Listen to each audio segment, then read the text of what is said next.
Hello friends, എല്ലാവർക്കും നമസ്കാരം. നമ്മളിന്ന് ഡിസ്കസ് ചെയ്യാൻ പോകുന്നത് കറണ്ട് അഫയേഴ്സിൽ ഇമ്പോർട്ടന്റ് ആയിട്ടുള്ള ഷോർട്ട് ടോപ്പിക്സ് ആണ്. അതായത് 2024 റിപ്പീറ്റഡ് ആയിട്ട് വന്നിട്ടുള്ള കുറച്ച് ടോപ്പിക്കുകൾ ഉണ്ടല്ലോ കറണ്ട് അഫയേഴ്സിലെ. അതാണ് നമ്മൾ സ്പീഡിൽ കവർ ചെയ്യാൻ പോകുന്നത്. പറ്റുന്ന രീതിയിൽ നമുക്ക് കണക്ഷൻസ് ഒക്കെ കൊടുത്ത് പഠിക്കാം. അപ്പൊ ആദ്യം നമ്മൾ നോക്കാൻ പോകുന്നത് ചന്ദ്രയാൻ 3 ആണ് കേട്ടോ. ചന്ദ്രയാൻ 3. അപ്പൊ ചന്ദ്രയാൻ 3 2023 ഓഗസ്റ്റ് 23-നാണ് ചന്ദ്രന്റെ ദക്ഷിണ ധ്രുവത്തിൽ ലാൻഡ് ചെയ്തിട്ട് സോഫ്റ്റ് ലാൻഡ് ചെയ്തിട്ടുള്ളത് കേട്ടോ. അപ്പൊ എന്നാണ് ഡേറ്റ് എന്നുള്ളത് കറക്റ്റ് ആയിട്ട് പഠിച്ചു പോവാ. 2023 ഓഗസ്റ്റ് 23 ചന്ദ്രയാൻ 3 അല്ലെ. എല്ലായിടത്തും ഒരു 3ന്റെ കളി ഉണ്ടെന്ന് ഓർക്കാം. അതേപോലെ തന്നെ ചന്ദ്രന്റെ ദക്ഷിണ ധ്രുവത്തിൽ സോഫ്റ്റ് ലാൻഡ് ചെയ്തതാണ്. അപ്പോ ഒരു ഗസ്റ്റ് ആയിട്ട് തന്നെ പോയെന്ന് ഓർക്കാം കേട്ടോ. ഗസ്റ്റ് അല്ലെങ്കിൽ ഓഗസ്റ്റ് ആയിട്ടൊക്കെ കണക്ട് ചെയ്യാം. ഇനി നമ്മുടെ ഭൂമിയിൽ നിന്ന് വിക്ഷേപിച്ചിട്ടുള്ള ആ ഒരു ദിവസം അറിഞ്ഞു വെച്ചേക്കുക. ജൂലൈ 14-നാണ് കേട്ടോ. 2023 ജൂലൈ ഭൂമിയിൽ നിന്ന് വിക്ഷേപിച്ചിട്ടുള്ളത്. ഓക്കെ, അപ്പൊ നമുക്ക് നല്ലൊരു ജോലിയായിരുന്നു, വലിയൊരു ജോലിയായിരുന്നു എന്നൊക്കെ ജസ്റ്റ് കണക്ട് ചെയ്യാം. ജൂലൈ 14 എന്നുള്ളത് ഓർത്തു വെക്കാം. ഓക്കെ, അതേപോലെ തന്നെ അറിഞ്ഞു വെച്ചേക്കുക. ചന്ദ്രന്റെ ദക്ഷിണ ധ്രുവത്തിൽ സോഫ്റ്റ് ലാൻഡ് ചെയ്തിട്ടുള്ള ആദ്യത്തെ രാജ്യമാണ് ഇന്ത്യ. ചന്ദ്രന്റെ സൗത്ത് പോളിൽ സോഫ്റ്റ് ലാൻഡ് ചെയ്തിട്ടുള്ള ആദ്യത്തെ രാജ്യമാണ് നമ്മുടെ ഇന്ത്യ. ചന്ദ്രനിൽ സോഫ്റ്റ് ലാൻഡ് ചെയ്തിട്ടുള്ള 4ാമത്തെ രാജ്യമാണ് ഇന്ത്യ. ഈ 2 പോയിന്റുകൾ തമ്മിൽ മാറിപ്പോരുത്, ശ്രദ്ധിച്ചു പഠിക്കാം. ഇനി വിക്ഷേപണം നടത്തിയിട്ടുള്ളത് ശ്രീഹരിക്കോട്ടയിലെ സതീഷ് ധവാൻ സ്പേസ് സെന്ററിൽ നിന്നായിരുന്നു കേട്ടോ. എവിടെ നിന്നാണ്? ശ്രീഹരിക്കോട്ടയിലെ സതീഷ് ധവാൻ സ്പേസ് സെന്റർ. വിക്ഷേപണ വാഹനം LV-M3M4. നമ്മൾ പറഞ്ഞു ചന്ദ്രയാൻ 3 2023 ഓഗസ്റ്റ് 23, അതുപോലെ തന്നെ 3 വെച്ചിട്ടുള്ള LV-M3M4 ആണ് ഇതിന്റെ വാഹനം, വിക്ഷേപണ വാഹനം കേട്ടോ. ഓക്കെ, അപ്പൊ ഈ ഡേറ്റുകളൊക്കെ കറക്റ്റ് ആയിട്ട് പഠിച്ചു പോവാ. ഇനി നമുക്ക് അറിഞ്ഞിരിക്കേണ്ടത് ഇതിന്റെ പേലോഡുകളാണ്. മൊത്തം 7 പേലോഡ് ഉണ്ട് നമ്മുടെ ചന്ദ്രയാൻ 3-ന്. അതിലെ വിക്രം എന്ന് പറയുന്നത് ലാൻഡർ ആണ്. വിക്രമാണ് ലാൻഡർ. ഓക്കെ, വേണമെങ്കിൽ അങ്ങനെയും ചോദ്യം വരാം. വിക്രമാണ് ലാൻഡർ. വിക്രം ലാൻഡ് ചെയ്തെന്നൊക്കെ വേണമെങ്കിൽ നമുക്ക് കണക്ട് ചെയ്യാം അല്ലെ. വിക്രമാണ് ലാൻഡർ എന്ന് പറയുന്നത്. ഇനി നമ്മുടെ വിക്രത്തിന് 4 പേലോഡാണ് ഉള്ളത്. അതിലെ ഒരെണ്ണം രംഭയാണ്, രണ്ടാമത്തെ ചാസ്റ്റ്, 3ാമത്തെ ഇൽസ, 4ാമത്തെ LRA. അങ്ങനെ വിക്രം 4 കാലിൽ ലാൻഡ് ചെയ്തെന്നൊക്കെ വേണമെങ്കിൽ ഓർക്കാം കേട്ടോ. അപ്പൊ വിക്രത്തിന് 4 പേലോഡുകളാണ് ഉള്ളത്. അതിൽ ഒരെണ്ണം രംഭ. അപ്പൊ വിക്രം എന്ന് പറഞ്ഞാൽ ഒരു ആക്ടറാണ്. അതേപോലെ തന്നെ രംഭ എന്ന് പറയുമ്പോൾ ഒരു ആക്ട്രസ് ആയിട്ട് കണക്ട് ചെയ്യാം. പിന്നെ ഈ സിനിമകളിലൊക്കെ കുറെ ഇങ്ങനെ സീനുകൾ കണ്ടിട്ടില്ല, ഇങ്ങനെ ചേസ് ചെയ്യുന്നതായിട്ടൊക്കെ. അപ്പൊ ചേസ് ചെയ്യുക, വിക്രം രംഭേനെ ചേസ് ചെയ്തു എന്നൊക്കെ വേണമെങ്കിൽ ഓർക്കാം. ചാസ്റ്റ് കേട്ടോ, ചേസ് ആയിട്ടൊന്ന് കണക്ട് ചെയ്യാം. ഓക്കെ, അതേപോലെ തന്നെ ഇൽസ എന്നുള്ളതും കൂടെ പഠിക്കണം. ഇൽസ ഐ വെച്ചിട്ട് ഇൽസ, അതേപോലെ തന്നെ LRA, ഇൽസ LRA, ഇത് രണ്ടും ഒന്ന് പഠിച്ചു വെക്കണം കേട്ടോ. ഇൽസയും LRAയും ഇത് രണ്ടും, ഈ 4 വിക്രത്തിന്റെ പേലോഡുകളാണ്. ഇനി അതേപോലെ തന്നെ റോവർ ഏതാണ് വേണമെങ്കിൽ അങ്ങനെ ചോദ്യം വരാം. റോവർ എന്ന് പറയുന്നത് പ്രഗ്യാനാണ് റോവർ. നമുക്ക് ഓർക്കാം, നമ്മുടെ പ്രഗ്യാൻ എന്ന് പറയുമ്പോൾ പ്രകൃതിയിൽ നമുക്ക് ഒരുപാട് റോ ഐറ്റംസ് കിട്ടും അല്ലെ. റോ ആയിട്ടുള്ള ഐറ്റംസ് കിട്ടുന്ന ഓർക്കാം. അപ്പൊ റോവർ ആണ് പ്രഗ്യാൻ. ഇനി പ്രഗ്യാന് 2 പേലോഡുകളാണുള്ളത്. അതിൽ ഒരെണ്ണം APXS-ഉം ഒന്ന് ലിപ്സും ആണ്. സിമ്പിൾ ആയിട്ട് നമുക്ക് ഓർക്കാം. ഓക്കെ, അപ്പൊ നമ്മുടെ എയ്പ്പുമായിട്ട് കണക്ട് ചെയ്യാം. നമ്മുടെ പ്രകൃതിയിലെ ഒരാളാണ് എയ്പ്പ് എന്ന് പറയുന്നത്. അപ്പൊ എയ്പ്പ് എക്സസ് ആയിട്ടുണ്ടെന്ന് ഓർക്കാം അല്ലെ. എക്സസ് നമ്മൾ ഇംഗ്ലീഷിൽ എക്സസ് പറയില്ലേ. അപ്പൊ APXS-ഉം അതേപോലെ തന്നെ എയ്പ്പിന്റെ ഒക്കെ ലിപ്സ് നമ്മൾ എപ്പോഴും ശ്രദ്ധിക്കാറുണ്ടാവുമല്ലോ അല്ലെ. ലിപ്സ്, അങ്ങനെ LIBS ആയിട്ടൊന്ന് കണക്ട് ചെയ്യാം. ഓക്കെ, അപ്പൊ APXS-ഉം ലിപ്സും പ്രഗ്യാന്റെ 2 പേലോഡുകളാണെന്നുള്ള കാര്യം അറിഞ്ഞു വെച്ചേക്കുക. അതേപോലെ തന്നെ പ്രൊപ്പൽഷൻ മൊഡ്യൂൾ. ഇപ്പൊ നമ്മൾ വിക്രത്തിന്റെ കേസ് പറഞ്ഞു, റോവറിന്റെ കേസ് പറഞ്ഞു. അതേപോലെ തന്നെ പ്രൊപ്പൽഷൻ മൊഡ്യൂളിന് ഒരു പേലോഡാണുള്ളത്. ആ പേലോഡിന്റെ പേര് ഷെയ്പ്പ് ആണ്. ഓക്കെ, അപ്പൊ ജസ്റ്റ് ഓർക്കാം, പ്രോപ്പർ ആയിട്ടുള്ള ഷേപ്പ് വേണം എന്നൊക്കെ വേണമെങ്കിൽ ഒന്ന് ഓർത്ത് വയ്ക്കാം കേട്ടോ. അപ്പൊ പ്രൊപ്പൽഷൻ മൊഡ്യൂളിന്റെ പേലോഡ് ചോദിക്കുകയാണെങ്കിൽ അത് ഏതാണ് അത് ഷെയ്പ്പ് ആണെന്നുള്ളത് അറിഞ്ഞു വെച്ചേക്കാം. ഓക്കെ, അപ്പൊ ഇത്രയും സെറ്റ് അല്ലേ. ഓക്കെ, അപ്പൊ ഇത്രയാണ് നമ്മൾ വളരെ ഇമ്പോർട്ടന്റ് ആയിട്ട് ചന്ദ്രയാൻ 3-നെ ബേസ് ചെയ്ത് നമ്മൾ പറയാനുള്ള പോയിന്റ്സുകൾ. ഇനി നമുക്ക് അടുത്തത് G20-നെ കുറിച്ച് ഡിസ്കസ് ചെയ്യാം. 2023 G20 നമുക്കിതൊരു ക്വസ്റ്റ്യൻ ആൻസർ എന്നുള്ള രീതിയിൽ വേഗം ഡിസ്കസ് ചെയ്യാം കേട്ടോ. 2023 G20 അധ്യക്ഷത വഹിച്ചുള്ള രാജ്യം നിങ്ങൾക്ക് എല്ലാവർക്കും അറിയാം, അത് നമ്മുടെ ഇന്ത്യയാണ്. ഡൽഹിയിലെ പ്രകൃതി മൈതാനിലെ ഭാരത് മണ്ഡപം ഇന്റർനാഷണൽ എക്സിബിഷൻ കൺവെൻഷൻ സെന്ററിലായിരുന്നു നടന്നിട്ടുണ്ടായിരുന്നത് അല്ലെ. അപ്പൊ ന്യൂഡൽഹിയിലാണെന്നുള്ള കാര്യമൊക്കെ അറിഞ്ഞു വെച്ചേക്കാം. 2023 നമ്മുടെ ഡൽഹിയിൽ കേട്ടോ, ഇന്ത്യയിലായിരുന്നു എന്നുള്ളത് അറിഞ്ഞു വെക്കാം. ഇനി എത്രാമത്തെ G20 ഉച്ചകോടിയാണ് 2023 ഇന്ത്യയിൽ നടന്നത് എന്ന് ചോദിക്കുകയാണെങ്കിൽ ഒന്ന് ഓർത്ത് നോക്കി, എത്രാമത്തെ ആയിരുന്നു? 18 അല്ലെ. 18ാമത്തെ ആയിരുന്നു. അതിന്റെ ഡേറ്റ് ജസ്റ്റ് ഒന്ന് അറിഞ്ഞു വെച്ചേക്കാം. 2022 ഡിസംബർ 1 തൊട്ട് 2023 നവംബർ 30 വരെയായിരുന്നു ഇത് നടന്നിട്ടുണ്ടായിരുന്നത്. ഓക്കെ, അടുത്ത ചോദ്യം. G20 നേതാക്കളുടെ ആദ്യ ഉച്ചകോടി നടന്നിട്ടുള്ളത് എവിടെയായിരുന്നു? ഫസ്റ്റ് ഉച്ചകോടി നടന്നിട്ടുള്ളത് എവിടെയായിരുന്നു? അമേരിക്കയിലായിരുന്നു. ഓക്കെ, അതൊന്ന് അറിഞ്ഞു വെച്ചേക്കാം. 2008 ഡിസംബറിൽ വാഷിംഗ്ടൺ DC-യിലായിരുന്നു നടന്നിട്ടുണ്ടായിരുന്നത്. ഇനി ഇതിലെ മെമ്പേഴ്സ് ചോദിക്കുകയാണെങ്കിൽ 19 രാജ്യങ്ങൾ പ്ലസ് യൂറോപ്യൻ യൂണിയൻ ആയിരുന്നു. അപ്പോൾ ഇപ്രാവശ്യം ആഫ്രിക്കൻ യൂണിയനെയും കൂടെ ഇൻക്ലൂഡ് ചെയ്തിട്ടുണ്ട്. അങ്ങനെ മൊത്തം 21 മെമ്പേഴ്സ് ആയിട്ടുണ്ട് കേട്ടോ. അപ്പൊ 19 രാജ്യങ്ങൾ, അതിന്റെ കൂടെ തന്നെ യൂറോപ്യൻ യൂണിയനും കൂടെയാണെന്നുള്ള അറിഞ്ഞു വെക്കുക. പിന്നെ ആഫ്രിക്കൻ യൂണിയൻ. ഓക്കെ, അപ്പൊ അങ്ങനെ 2 യൂണിയൻ ഉണ്ട്, യൂറോപ്യൻ യൂണിയനും ആഫ്രിക്കൻ യൂണിയനും പ്ലസ് 19 രാജ്യങ്ങൾ. ആ 19 രാജ്യങ്ങളുടെ ലിസ്റ്റ് ആണ് ഇവിടെ ഞാൻ കൊടുത്തിട്ടുള്ളത്. നിങ്ങളൊന്ന് വായിച്ചു നോക്കുക കേട്ടോ. ഓക്കെ, ഇനി അടുത്ത പോയിന്റ് നോക്കാം. G20 ലോഗോ, ഇന്ത്യയുടെ ദേശീയ പതാകയിലെ നിറങ്ങൾ എത്രയാണ്? 4 നിറങ്ങളാണ്. അതിൽ ഏതൊക്കെ നിറങ്ങളാണല്ലേ? കുങ്കുമം, വെള്ള, പച്ച, നീല. ഓക്കെ, കുങ്കുമം, വെള്ള, പച്ച, നീല, ഈ 4 നിറങ്ങളാണ് ഉള്ളത് കേട്ടോ. അറിഞ്ഞു വെച്ചേക്കുക. പിന്നെ ഇതാ ഇന്ത്യയുടെ ദേശീയ പുഷ്പമായിട്ടുള്ള താമരയുമായിട്ട് ഇത് സംയോജിപ്പിച്ചിരിക്കുന്നു. ഇതിനകത്ത് താമരയുടെ ഒരു ഫിഗറും കൂടി ഉണ്ടെന്നുള്ളത് അറിഞ്ഞു വെക്കുക. എങ്ങനെ വേണമെങ്കിലും ചോദ്യങ്ങൾ വരാം. G20 ലോഗോയ്ക്ക് താഴെ ദേവനഗരി ലിപിയിൽ ഭാരത് എന്ന് എഴുതിയിട്ടുണ്ട് കേട്ടോ.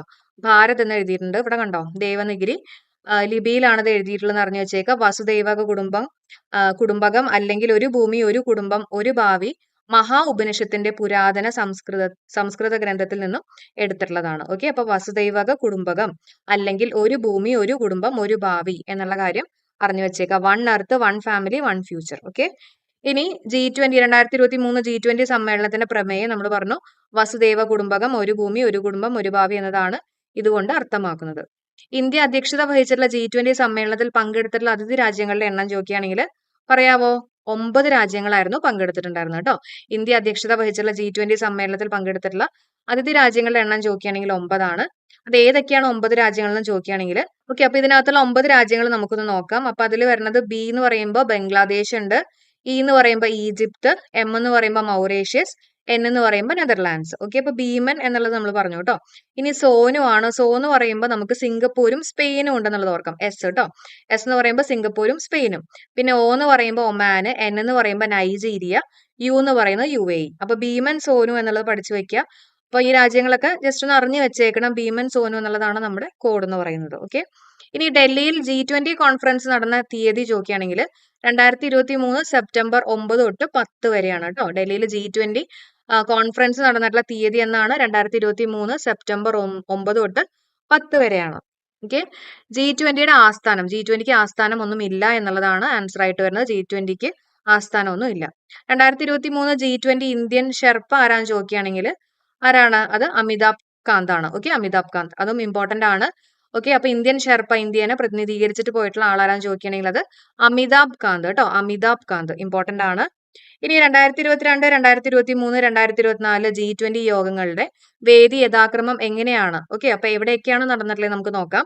2022 നടന്നിട്ടുള്ളത് ഇന്തോനേഷ്യ. അപ്പൊ ഇന്തോനേഷ്യ നമ്മുടെ ഇന്ത്യ പോലെ തന്നെ അല്ലെ, സ്പെല്ലിംഗ് ഒക്കെ നോക്കുമ്പോൾ.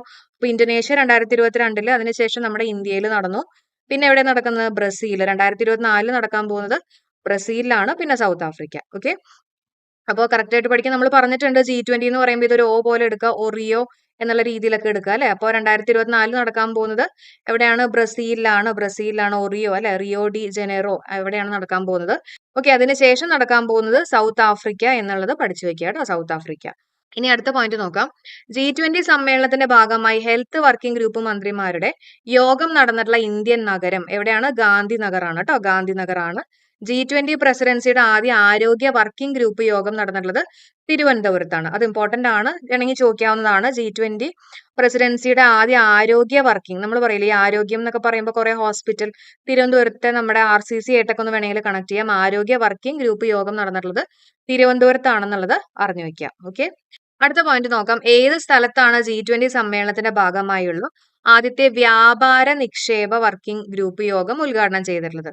എവിടെയാണ്? മുംബൈയിലാണ് അല്ലെ. വ്യാപാരം, ട്രേഡ് ഒക്കെ നമ്മൾ മുംബൈ തുടങ്ങേണ്ടതായിരുന്നു എന്നൊക്കെ വേണമെങ്കിൽ ഒന്ന് കണക്ട് ചെയ്യാം. ഓക്കെ, അപ്പൊ ഏത് സ്ഥലത്താണ് G20 സമ്മേളനത്തിന്റെ ഭാഗമായുള്ള ആദ്യത്തെ വ്യാപാര നിക്ഷേപ വർക്കിംഗ് ഗ്രൂപ്പ് യോഗം ഉദ്ഘാടനം ചെയ്തിട്ടുള്ളത്? അത് മുംബൈയിലായിരുന്നു. ഏത് സംസ്ഥാനത്താണ് G20 സമ്മേളനത്തിന്റെ ഭാഗമായിട്ടുള്ള W20, അതായത് വുമൺ 20യുടെ ആദ്യ യോഗം സംഘടിപ്പിച്ചിട്ടുള്ളത്? മഹാരാഷ്ട്ര. ഓക്കെ, അപ്പോ ഏത് സംസ്ഥാനത്താണ് G20 സമ്മേളനത്തിന്റെ ഭാഗമായിട്ടുള്ള വുമൺ 20യുടെ ആദ്യ യോഗം സംഘടിപ്പിച്ചിട്ടുള്ളത്? മഹാരാഷ്ട്രയിലാണ്. ഓക്കെ, അപ്പൊ മഹത്തായിട്ടുള്ള ആൾക്കാർക്കാണ് വുമണ് കുറച്ചും കൂടി ഇമ്പോർട്ടൻസ് കൊടുക്കാന്നൊക്കെ ഓർക്കാം. അപ്പൊ വുമൺ 20 മഹാരാഷ്ട്ര എന്നുള്ളത് ഓർത്തു വെക്കാം. G20 സമ്മേളനത്തിന്റെ ഭാഗമായുള്ള ആദ്യ ഷെർപ്പ സമ്മേളനം നടന്നിട്ടുള്ള നഗരം അത് ഉദയ്പൂരാണ്, രാജസ്ഥാൻ കേട്ടോ. G20 സമ്മേളനത്തിലെ ഭാഗമായുള്ള ആദ്യ ഷെർപ്പ സമ്മേളനം നടന്നിട്ടുള്ള നഗരം ഉദയ്പൂരാണ്. ഇനി 2023 G20 വിദേശ മന്ത്രിമാരുടെ യോഗം നടന്നിട്ടുള്ള സ്ഥലം ഏതാ? ന്യൂഡൽഹി. ഓക്കെ, വിദേശ മന്ത്രിമാരുടെ, വിദേശത്തൊക്കെ പോവാന്ന് പറഞ്ഞാല് ഒരു പുതിയൊരു സ്ഥലത്തേക്ക് പോവാണെന്നൊക്കെ വേണമെങ്കിൽ ഓർക്കാം, ന്യൂ സ്ഥലത്തേക്ക് പോവാന്നൊക്കെ ഓർക്കാം. അപ്പൊ ന്യൂഡൽഹി ആണെന്നുള്ളത് അറിഞ്ഞു വെച്ചേക്കുക. രണ്ടാമത്തെ G20 ശാക്തീകരണ യോഗം നടന്നിട്ടുള്ള കേരളത്തിലെ ജില്ല അത് തിരുവനന്തപുരത്താണ്. രണ്ടാമത്തെ G20 ശാക്തീകരണ യോഗം നടന്നിട്ടുള്ള കേരളത്തിലെ ജില്ല ചോദിക്കുകയാണെങ്കിൽ തിരുവനന്തപുരം. 2023 G20 ഉച്ചകോടിയുടെ ഭാഗമായുള്ള രണ്ടാം ഷെർപ്പ സമ്മേളനത്തിന് വേദിയായിട്ടുള്ള കേരളത്തിലെ സ്ഥലം അത് കുമരകമാണ്. ഓക്കെ, അത് വളരെ ഇമ്പോർട്ടന്റ് ആണ്, പഠിച്ചേക്കുക, ചോദിക്കാൻ സാധ്യതയുണ്ട്.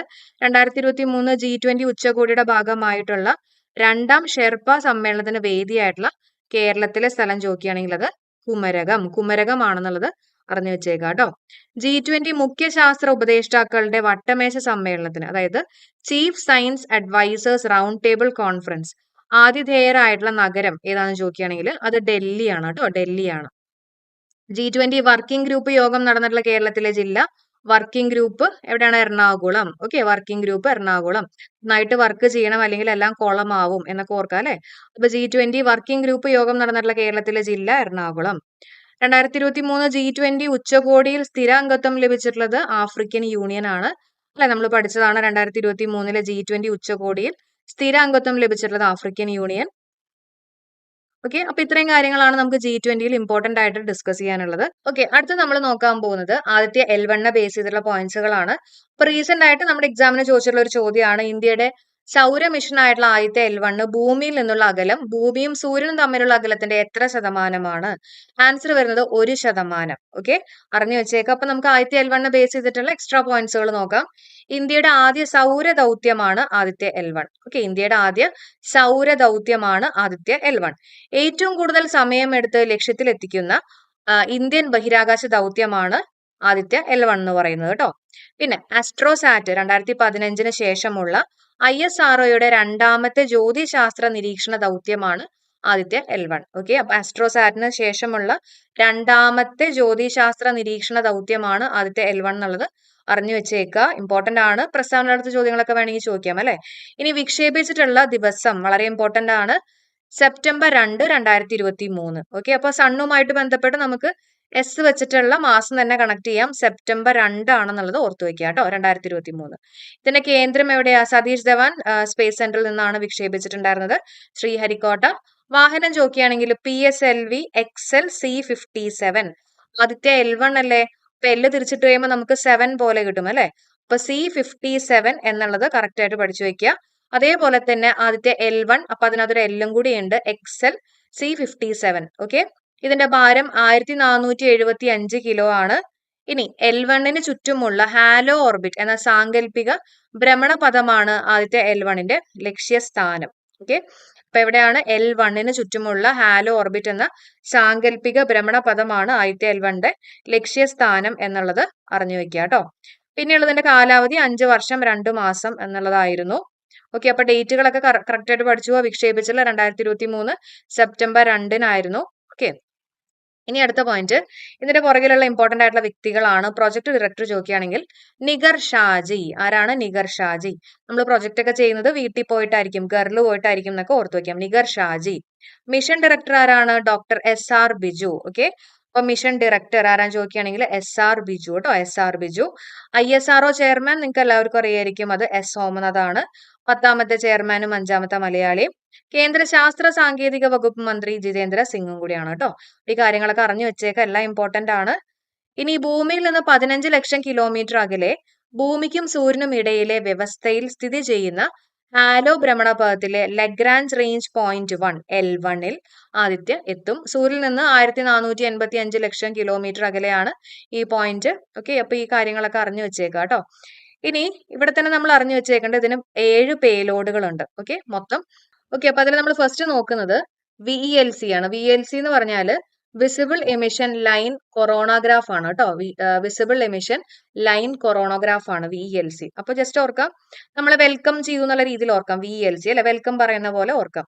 അപ്പൊ വെൽക്കം ചെയ്തു ആരെയാണ്? സ്യൂട്ട് ഇട്ടിട്ടുള്ള പപ്പേനെയാണ് വെൽക്കം ചെയ്തു ഓർക്കാം. അപ്പൊ പപ്പ എന്ന് പറഞ്ഞാൽ ഏതാ? PA എന്ന് പറയുന്നത് ദാറ്റ് ഇസ് പ്ലാസ്മ പാക്കേജ് ആണ് കേട്ടോ. Plasma analyser package for Aditya, അതുള്ളതാണ് പപ്പ എന്നതിന്റെ ഫുൾ ഫോം ആയിട്ട് വരുന്നത്. ഇനി സ്യൂട്ട് എന്ന് പറയുന്നത് solar ultraviolet imaging telescope ആണ്. SUIT ultraviolet imaging telescope. പിന്നെയുള്ളത് ആസ്പെക്ട്സ് ആണ്. ആസ്പെക്ട്സ് എന്ന് പറഞ്ഞാൽ ആദ്യത്തെ സോളാർ വിൻഡ് പാർട്ടിക്കിൾ എക്സ്പെരിമെന്റ് ആണ് ആസ്പെക്ട്സ്. അപ്പൊ ജസ്റ്റ് ഓർക്കാം, വെൽക്കം ചെയ്തു സൂര്യട്ടുള്ള പപ്പ, സ്പെക്സ് വെച്ചിട്ടുള്ള പപ്പയാണെന്ന് ഓർക്കാം. അപ്പൊ SPEX. ഓക്കെ. അതേപോലെ തന്നെ സൂര്യന്റെ അടുത്തൊക്കെ പോയി കഴിഞ്ഞാൽ നമ്മുടെ സോള് മാത്രമേ ബാക്കി ഉണ്ടാവൂ എന്ന് ഓർക്കാം. ഇപ്പൊ സൊളക്സ് ആണ് കേട്ടോ, SOLEXS ഉണ്ട്, സൊളക്സ് ഉണ്ട്. അതേപോലെ തന്നെ ഹെലിയോസ് ഉണ്ട്. ഹെലിയോസ് നമുക്ക് സിമ്പിൾ ആയിട്ട് ആലോചിക്കാലോ, ഹീലിയോമായിട്ട് കണക്ട് ചെയ്ത് പഠിക്കാം അല്ലെ. അപ്പൊ ഹെലിയോസ് എന്നുള്ളത് ഓർക്കാം. അതേപോലെ തന്നെ 7ാമത്തെ പേലോഡാണ് മാഗ്നെറ്റോമീറ്റർ. Okay, magnetometer. അപ്പൊ ഈ 7 പേലോഡ് പഠിക്കുക. വെൽക്കം ചെയ്തു സൂര്യട്ടുള്ള പപ്പേനെ, സ്പെക്സ് വെച്ചിട്ടുള്ള പപ്പ, പിന്നെ സോളും ഹെലിയോസും മാഗ്നെറ്റോമീറ്റർ. അപ്പോൾ ഈ 7 പേലോട് കറക്റ്റ് ആയിട്ട് പഠിച്ചു വെച്ചേക്കുക. അതേപോലെ തന്നെ ഇത് വിക്ഷേപിച്ചിട്ടുള്ള ദിവസം, വാഹനം, ഇതിന്റെ ഭാരം, ഇതിന്റെ ദൂരം, അങ്ങനെയുള്ള കാര്യങ്ങളും കൂടെ കുറച്ചും കൂടി ഇമ്പോർട്ടൻസ് കൊടുത്ത് പഠിക്കാം. ഇനി നമുക്ക് അടുത്ത ടോപ്പിക്ക് നോക്കാം.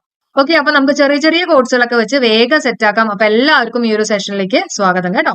അപ്പൊ സ്റ്റാർട്ട് ചെയ്യാം. ആദ്യം തന്നെ നമ്മൾ നോക്കാൻ പോകുന്ന മെഡിസിൻ അല്ലെങ്കിൽ ഫിസിയോളജി 2023 നൊബേൽ സമ്മാനം കിട്ടിയിട്ടുള്ളത് ആർക്കൊക്കെയാന്ന് നോക്കാം. ആർക്കൊക്കെ കിട്ടിയിട്ടുള്ളത്? 2 പേർക്കാണ് മെഡിസിന് കിട്ടിയിട്ടുള്ളത് കേട്ടോ. എത്ര പേർക്കാണ് കിട്ടിയിട്ടുള്ളത്? 2 പേർക്കാണ് കിട്ടിയിട്ടുള്ളത്. ആർക്കൊക്കെ കിട്ടിയിട്ടുള്ളത്? Catlin കാരിക്കോ, Drew Wiseman. ആരൊക്കെയാണ് 2 ആൾക്കാര്? കാറ്റ്ലിൻ കാരിക്കോ, ഡ്രൂ വൈസ്മാൻ ആണ് കേട്ടോ. അപ്പൊ ജസ്റ്റ് ഒന്ന് ഓർക്കുക, ഞാൻ ചെറിയൊരു കണക്ഷൻ പറയാം, എന്നിട്ട് നമുക്ക് അടുത്ത പോയിന്റിലേക്ക് കയറാം. ഓക്കെ, അപ്പൊ ജസ്റ്റ് ഒന്ന് ഓർക്കുക, നമ്മൾ ഈ മെഡിസിൻ ഒക്കെ കഴിച്ചു കഴിയുമ്പോഴേ, നമ്മൾ മരുന്നൊക്കെ കഴിച്ചു കഴിയുമ്പോൾ നമ്മുടെ ബോഡിയൊക്കെ ഒന്ന് റെഡിയാക്കാൻ വേണ്ടി നമ്മൾ കരിക്കൊക്കെ കുടിക്കും അല്ലെ. നമുക്ക് നല്ല ക്ഷീണൊക്കെ ആയിരിക്കില്ലേ മെഡിസിൻ ഒക്കെ കഴിച്ചു കഴിയുമ്പോൾ. അപ്പൊ നമ്മൾ കരിക്കൊക്കെ കുടിക്കും എന്ന് ഓർക്കുക. അപ്പൊ അങ്ങനെ കാറ്റ്ലിൻ കാരിക്കോ, മെഡിസിന് ശേഷം നമ്മൾ കരിക്ക് കുടിക്കും. കാറ്റ്ലിൻ കാരിക്കോ. ഓക്കെ അല്ലെ. അതേപോലെ തന്നെ വയസ്സായിട്ടുള്ള ആൾക്കാരാണ് കൂടുതലും കരിക്ക് കുടിക്കണേന്ന് ഓർക്കുക കേട്ടോ. വെറുതെ കണക്ട് ചെയ്യുക. വയസ്സായിട്ടുള്ള ആൾക്കാരാണ് കൂടുതലും കരിക്ക് കുടിക്കണേ എന്നുള്ള രീതിയിൽ ഓർക്കുക. അല്ലെങ്കിൽ കൂടുതൽ മെഡിസിൻ എടുക്കണതൊക്കെ വയസ്സായിട്ടുള്ള ആൾക്കാരാണെന്നുള്ള രീതിയിൽ ഓർത്ത് വയ്ക്കുക. ഓക്കെ, അപ്പൊ മെഡിസിന് 2023 കിട്ടിയിട്ടുള്ള ആർക്കൊക്കെയാണ്? 2 പേർക്കാണ്. ഒന്ന് ഓർത്ത് നോക്കി ആർക്കൊക്കെ കിട്ടിയിട്ടുള്ളത്? കാറ്റ്ലിൻ കാരിക്കോ, അതേപോലെ തന്നെ ഡ്രൂ വൈസ്മാൻ. സെറ്റ് അല്ലേ? ഇനി എന്തിനാണ് അവർക്ക് കിട്ടിയെന്നുള്ളത് നോക്കാം. COVID-19 ഫലപ്രദമായിട്ടുള്ള mRNA വാക്സിനുകൾ വികസിപ്പിക്കാൻ പ്രാപ്തമാക്കിയിട്ടുള്ള ന്യൂക്ലിയോസൈഡ് അടിസ്ഥാന പരിഷ്കരണങ്ങളെ കുറിച്ചുള്ള കണ്ടെത്തലുകൾക്കാണ്.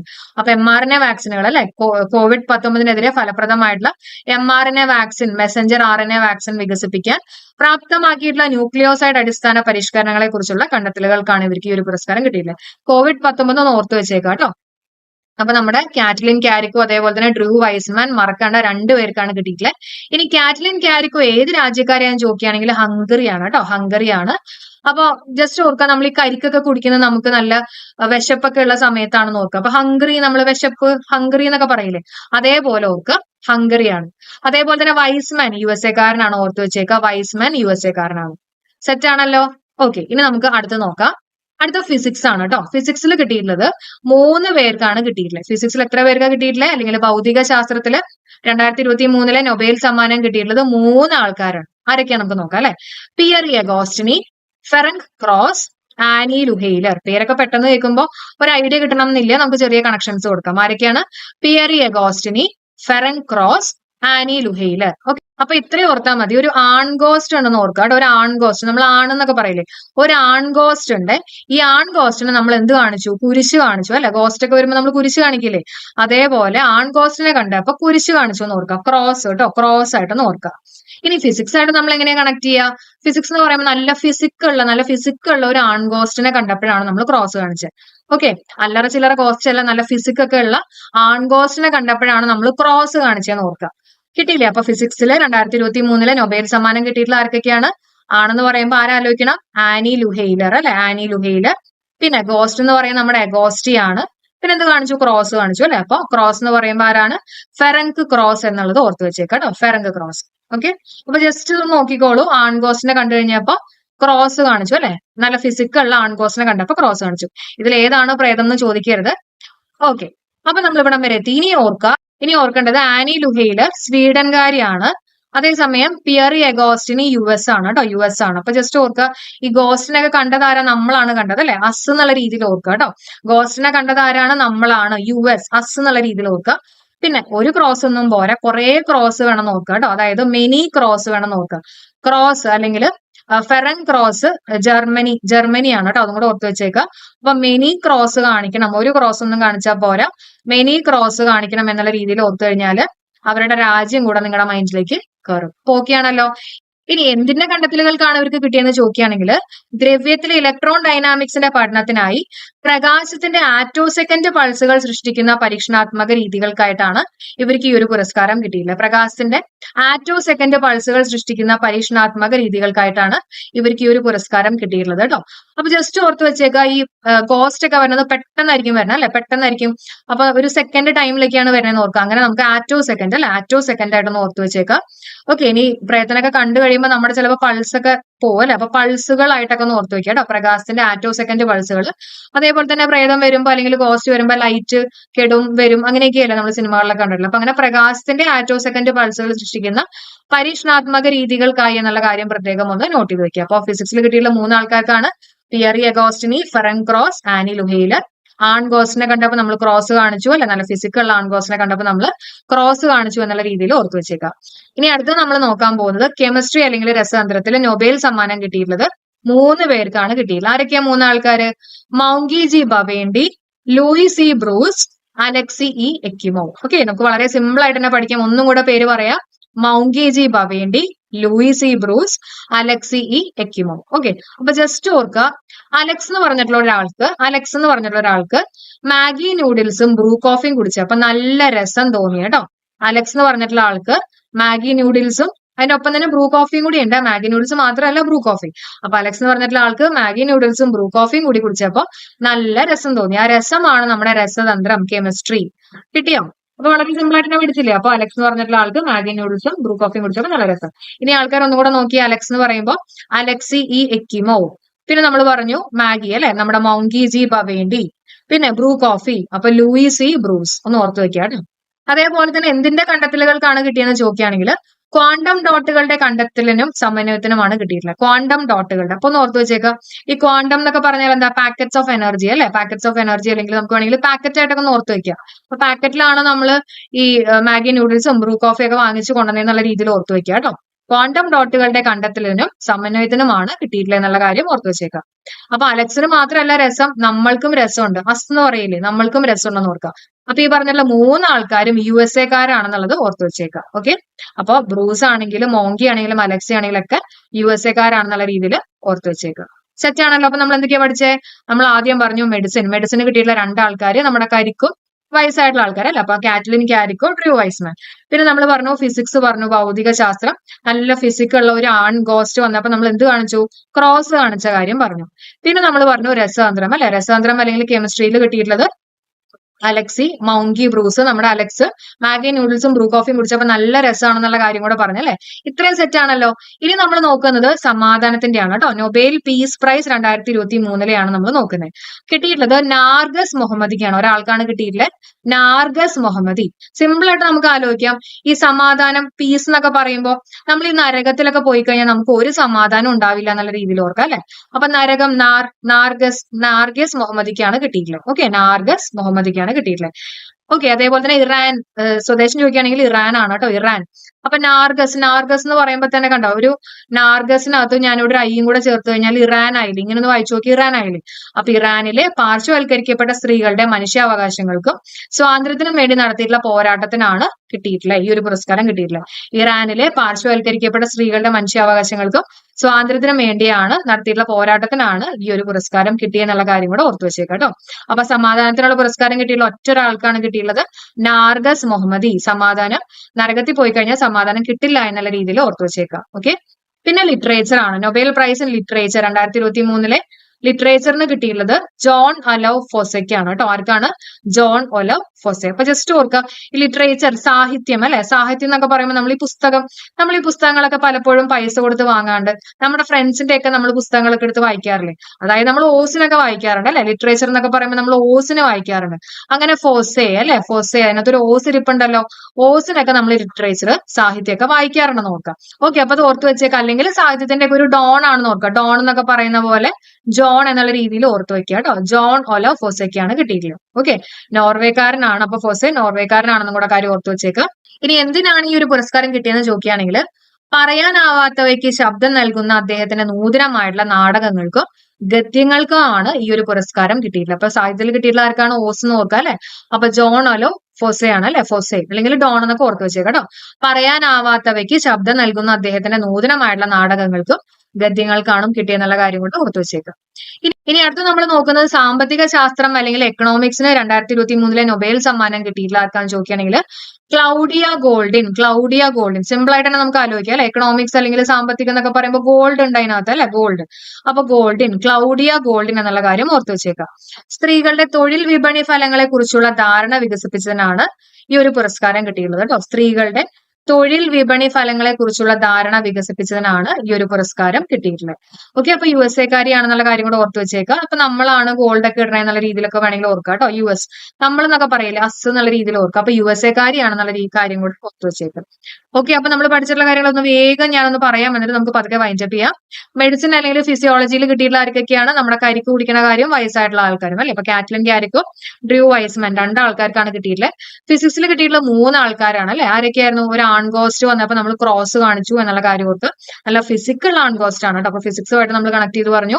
പിന്നെ നമ്മൾ പറഞ്ഞു കെമിസ്ട്രി എന്ന് പറയുമ്പോഴും 3 ആൾക്കാർക്ക് തന്നെയാണ് കിട്ടിയില്ലേ. നല്ല രസം തോന്നുന്നു അല്ലെ, രസതന്ത്രം. അപ്പൊ അലക്സ് മാഗി നൂഡിൽസും ബ്രൂ കോഫിയും കുടിച്ചപ്പോൾ നല്ല രസം തോന്നിയെന്ന് ഓർക്കാൻ പറഞ്ഞു. പിന്നെ പീസ്, സമാധാനം. നമ്മൾ നരകത്തിൽ പോയി കഴിഞ്ഞാൽ നമുക്ക് സമാധാനം കിട്ടില്ല. അങ്ങനെ നാർഗസ് മുഹമ്മദി നമ്മൾ പറഞ്ഞതാണ്.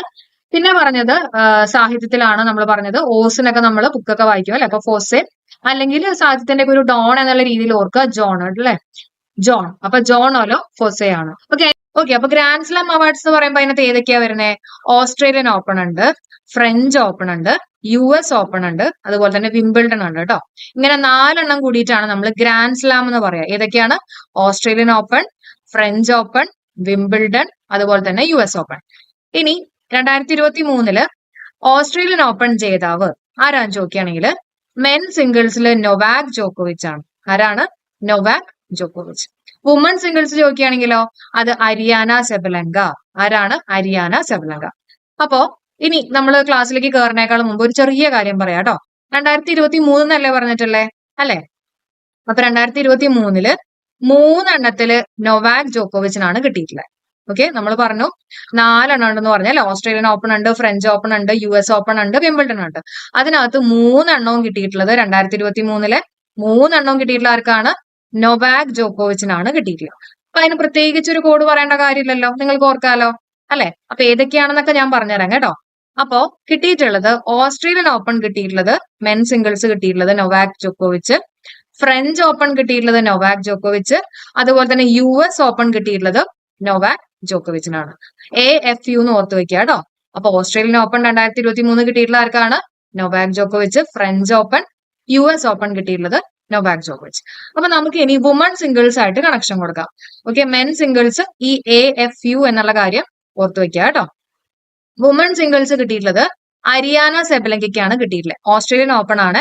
ഓസ്ട്രേലിയൻ ഓപ്പൺ 2023 വുമൺ സിംഗിൾസ് കിട്ടിയിട്ടുള്ളത് ആർക്കാണ്? അരിയാന സെബലങ്ക. ജസ്റ്റ് നമുക്കൊന്ന് കണക്ട് ചെയ്യാം. ഈ ഓസ്ട്രേലിയൻ എന്ന് പറയുമ്പോൾ ഓസ് എടുക്കാം അല്ലെ. ഓസിന് വുമൺ അരിയൊക്കെ വാങ്ങുന്ന ഓർക്കുക കേട്ടോ. ഓസിന് ഇപ്പൊ നമ്മുടെ വീട്ടിൽ അരിയൊന്നും ഇല്ലെങ്കിൽ നമ്മൾ ഓസിന് അപ്പുറത്തെ വീട്ടിൽ പോയിട്ട് അരിയൊക്കെ വാങ്ങുന്ന ഓർക്കാം. അപ്പൊ അങ്ങനെ അരിയാന സെബലങ്ക ഓർത്ത് വെച്ചേക്കാം.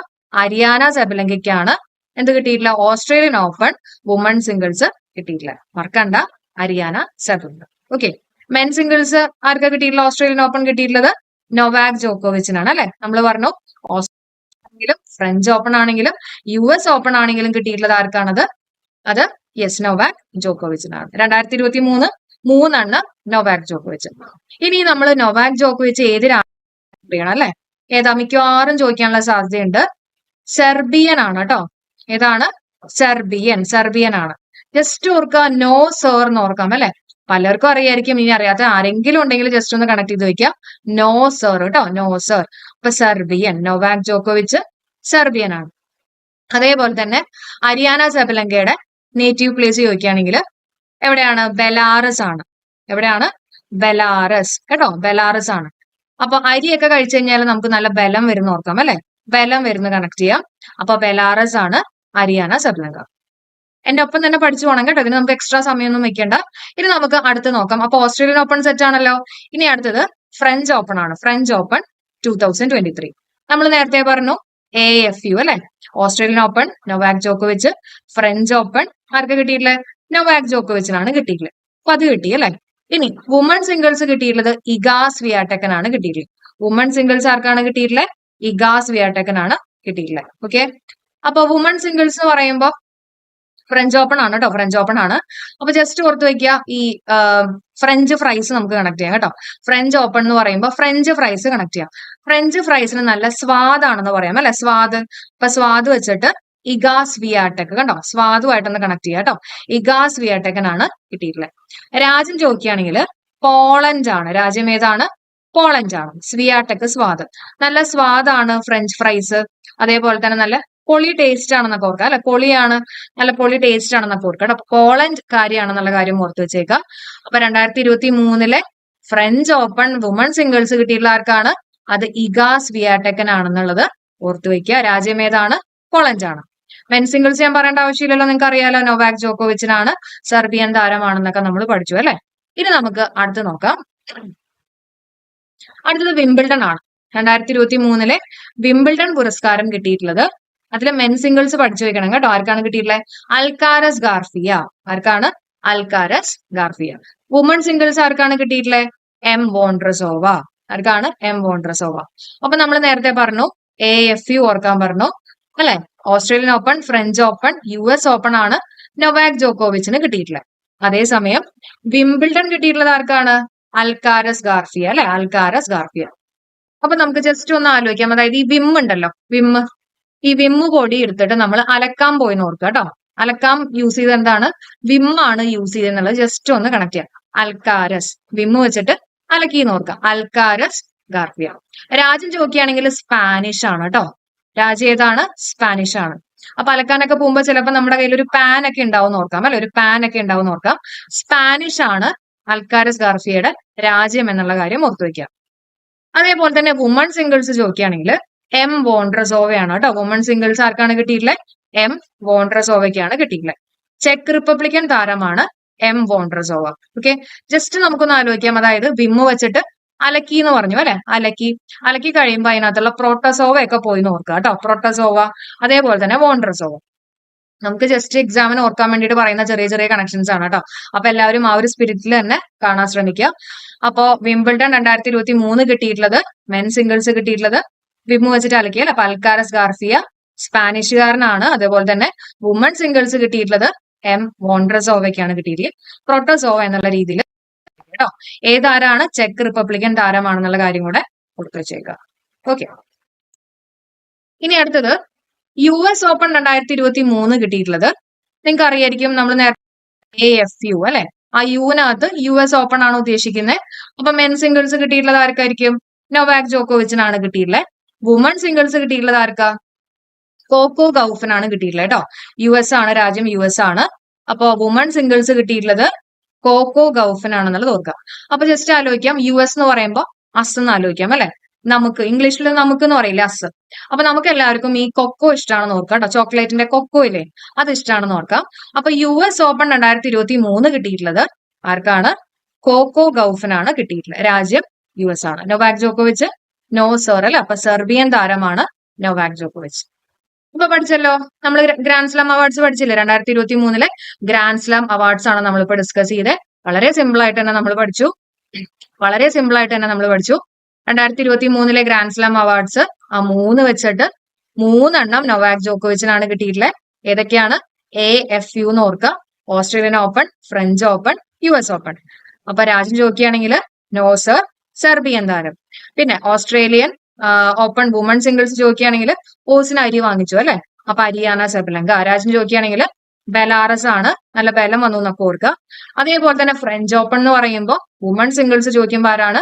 ഇഗാ സ്വിയാടെക് ആണ്. ഓക്കെ, ഫ്രഞ്ച് ഫ്രൈസിന് നല്ല സ്വാദാണെന്ന് ഓർക്കുക. സ്വിയാടെക് കേട്ടോ, ഇഗാ സ്വിയാടെക്. പോളണ്ടുകാരിയാണെന്നുള്ള കാര്യം ഓർക്കുക. പൊളിയാണ് അല്ലെ, പൊളിയാണെന്നുള്ളത് ഓർക്കുക. പിന്നെ എന്താ പറഞ്ഞത്? വിംബിൾഡൺ പറഞ്ഞു. വിംബിൾഡൺ എന്ന് പറയുമ്പോൾ നമ്മൾ വിമ്മ് യൂസ് ചെയ്തിട്ട് അലക്കിന്ന് ഓർക്കുക. അൽക്കാരസ് ഗാർഫിയ. മെൻ സിംഗിൾസ് കിട്ടിയിട്ടുള്ളത് സ്പാനിഷ് ആണ്, പാനൊക്കെ കൊണ്ടുപോയി അലക്കാൻ നോക്കുക. അതേപോലെ തന്നെ വുമൺ സിംഗിൾസ് കിട്ടിയിട്ടുള്ളത് എം വോൺഡ്രസോവയാണ്. പ്രോട്ടോസോവനെ ഒഴിക്കാനായിട്ട് നമ്മൾ അലക്കി നോർക്കുക അല്ലെ. അപ്പൊ എം വോൺഡ്രസോവ ചെക്ക് റിപ്പബ്ലിക്കൻ താരമാണ്. US ഓപ്പൺ കിട്ടിയിട്ടുള്ളത് നൊവാക് ജോക്കോവിച്ചിന് തന്നെയാണ് കിട്ടിയിട്ടുള്ളത്. വുമൺ സിംഗിൾസ് കിട്ടിയിട്ടുള്ളത് കോക്കോ ഗൌഫിനാണ് കിട്ടിയിട്ടുള്ളത്. കോക്കോ അല്ലെങ്കിൽ ചോക്ലേറ്റ് ഒക്കെ നമുക്ക് ഭയങ്കര ഇഷ്ടമാണ്. നമുക്ക് നോക്ക് യുഎസുകാരിയാണെന്നുള്ള കാര്യം കൂടെ ഓർത്ത് വെച്ചേക്കാം. ഓക്കെ.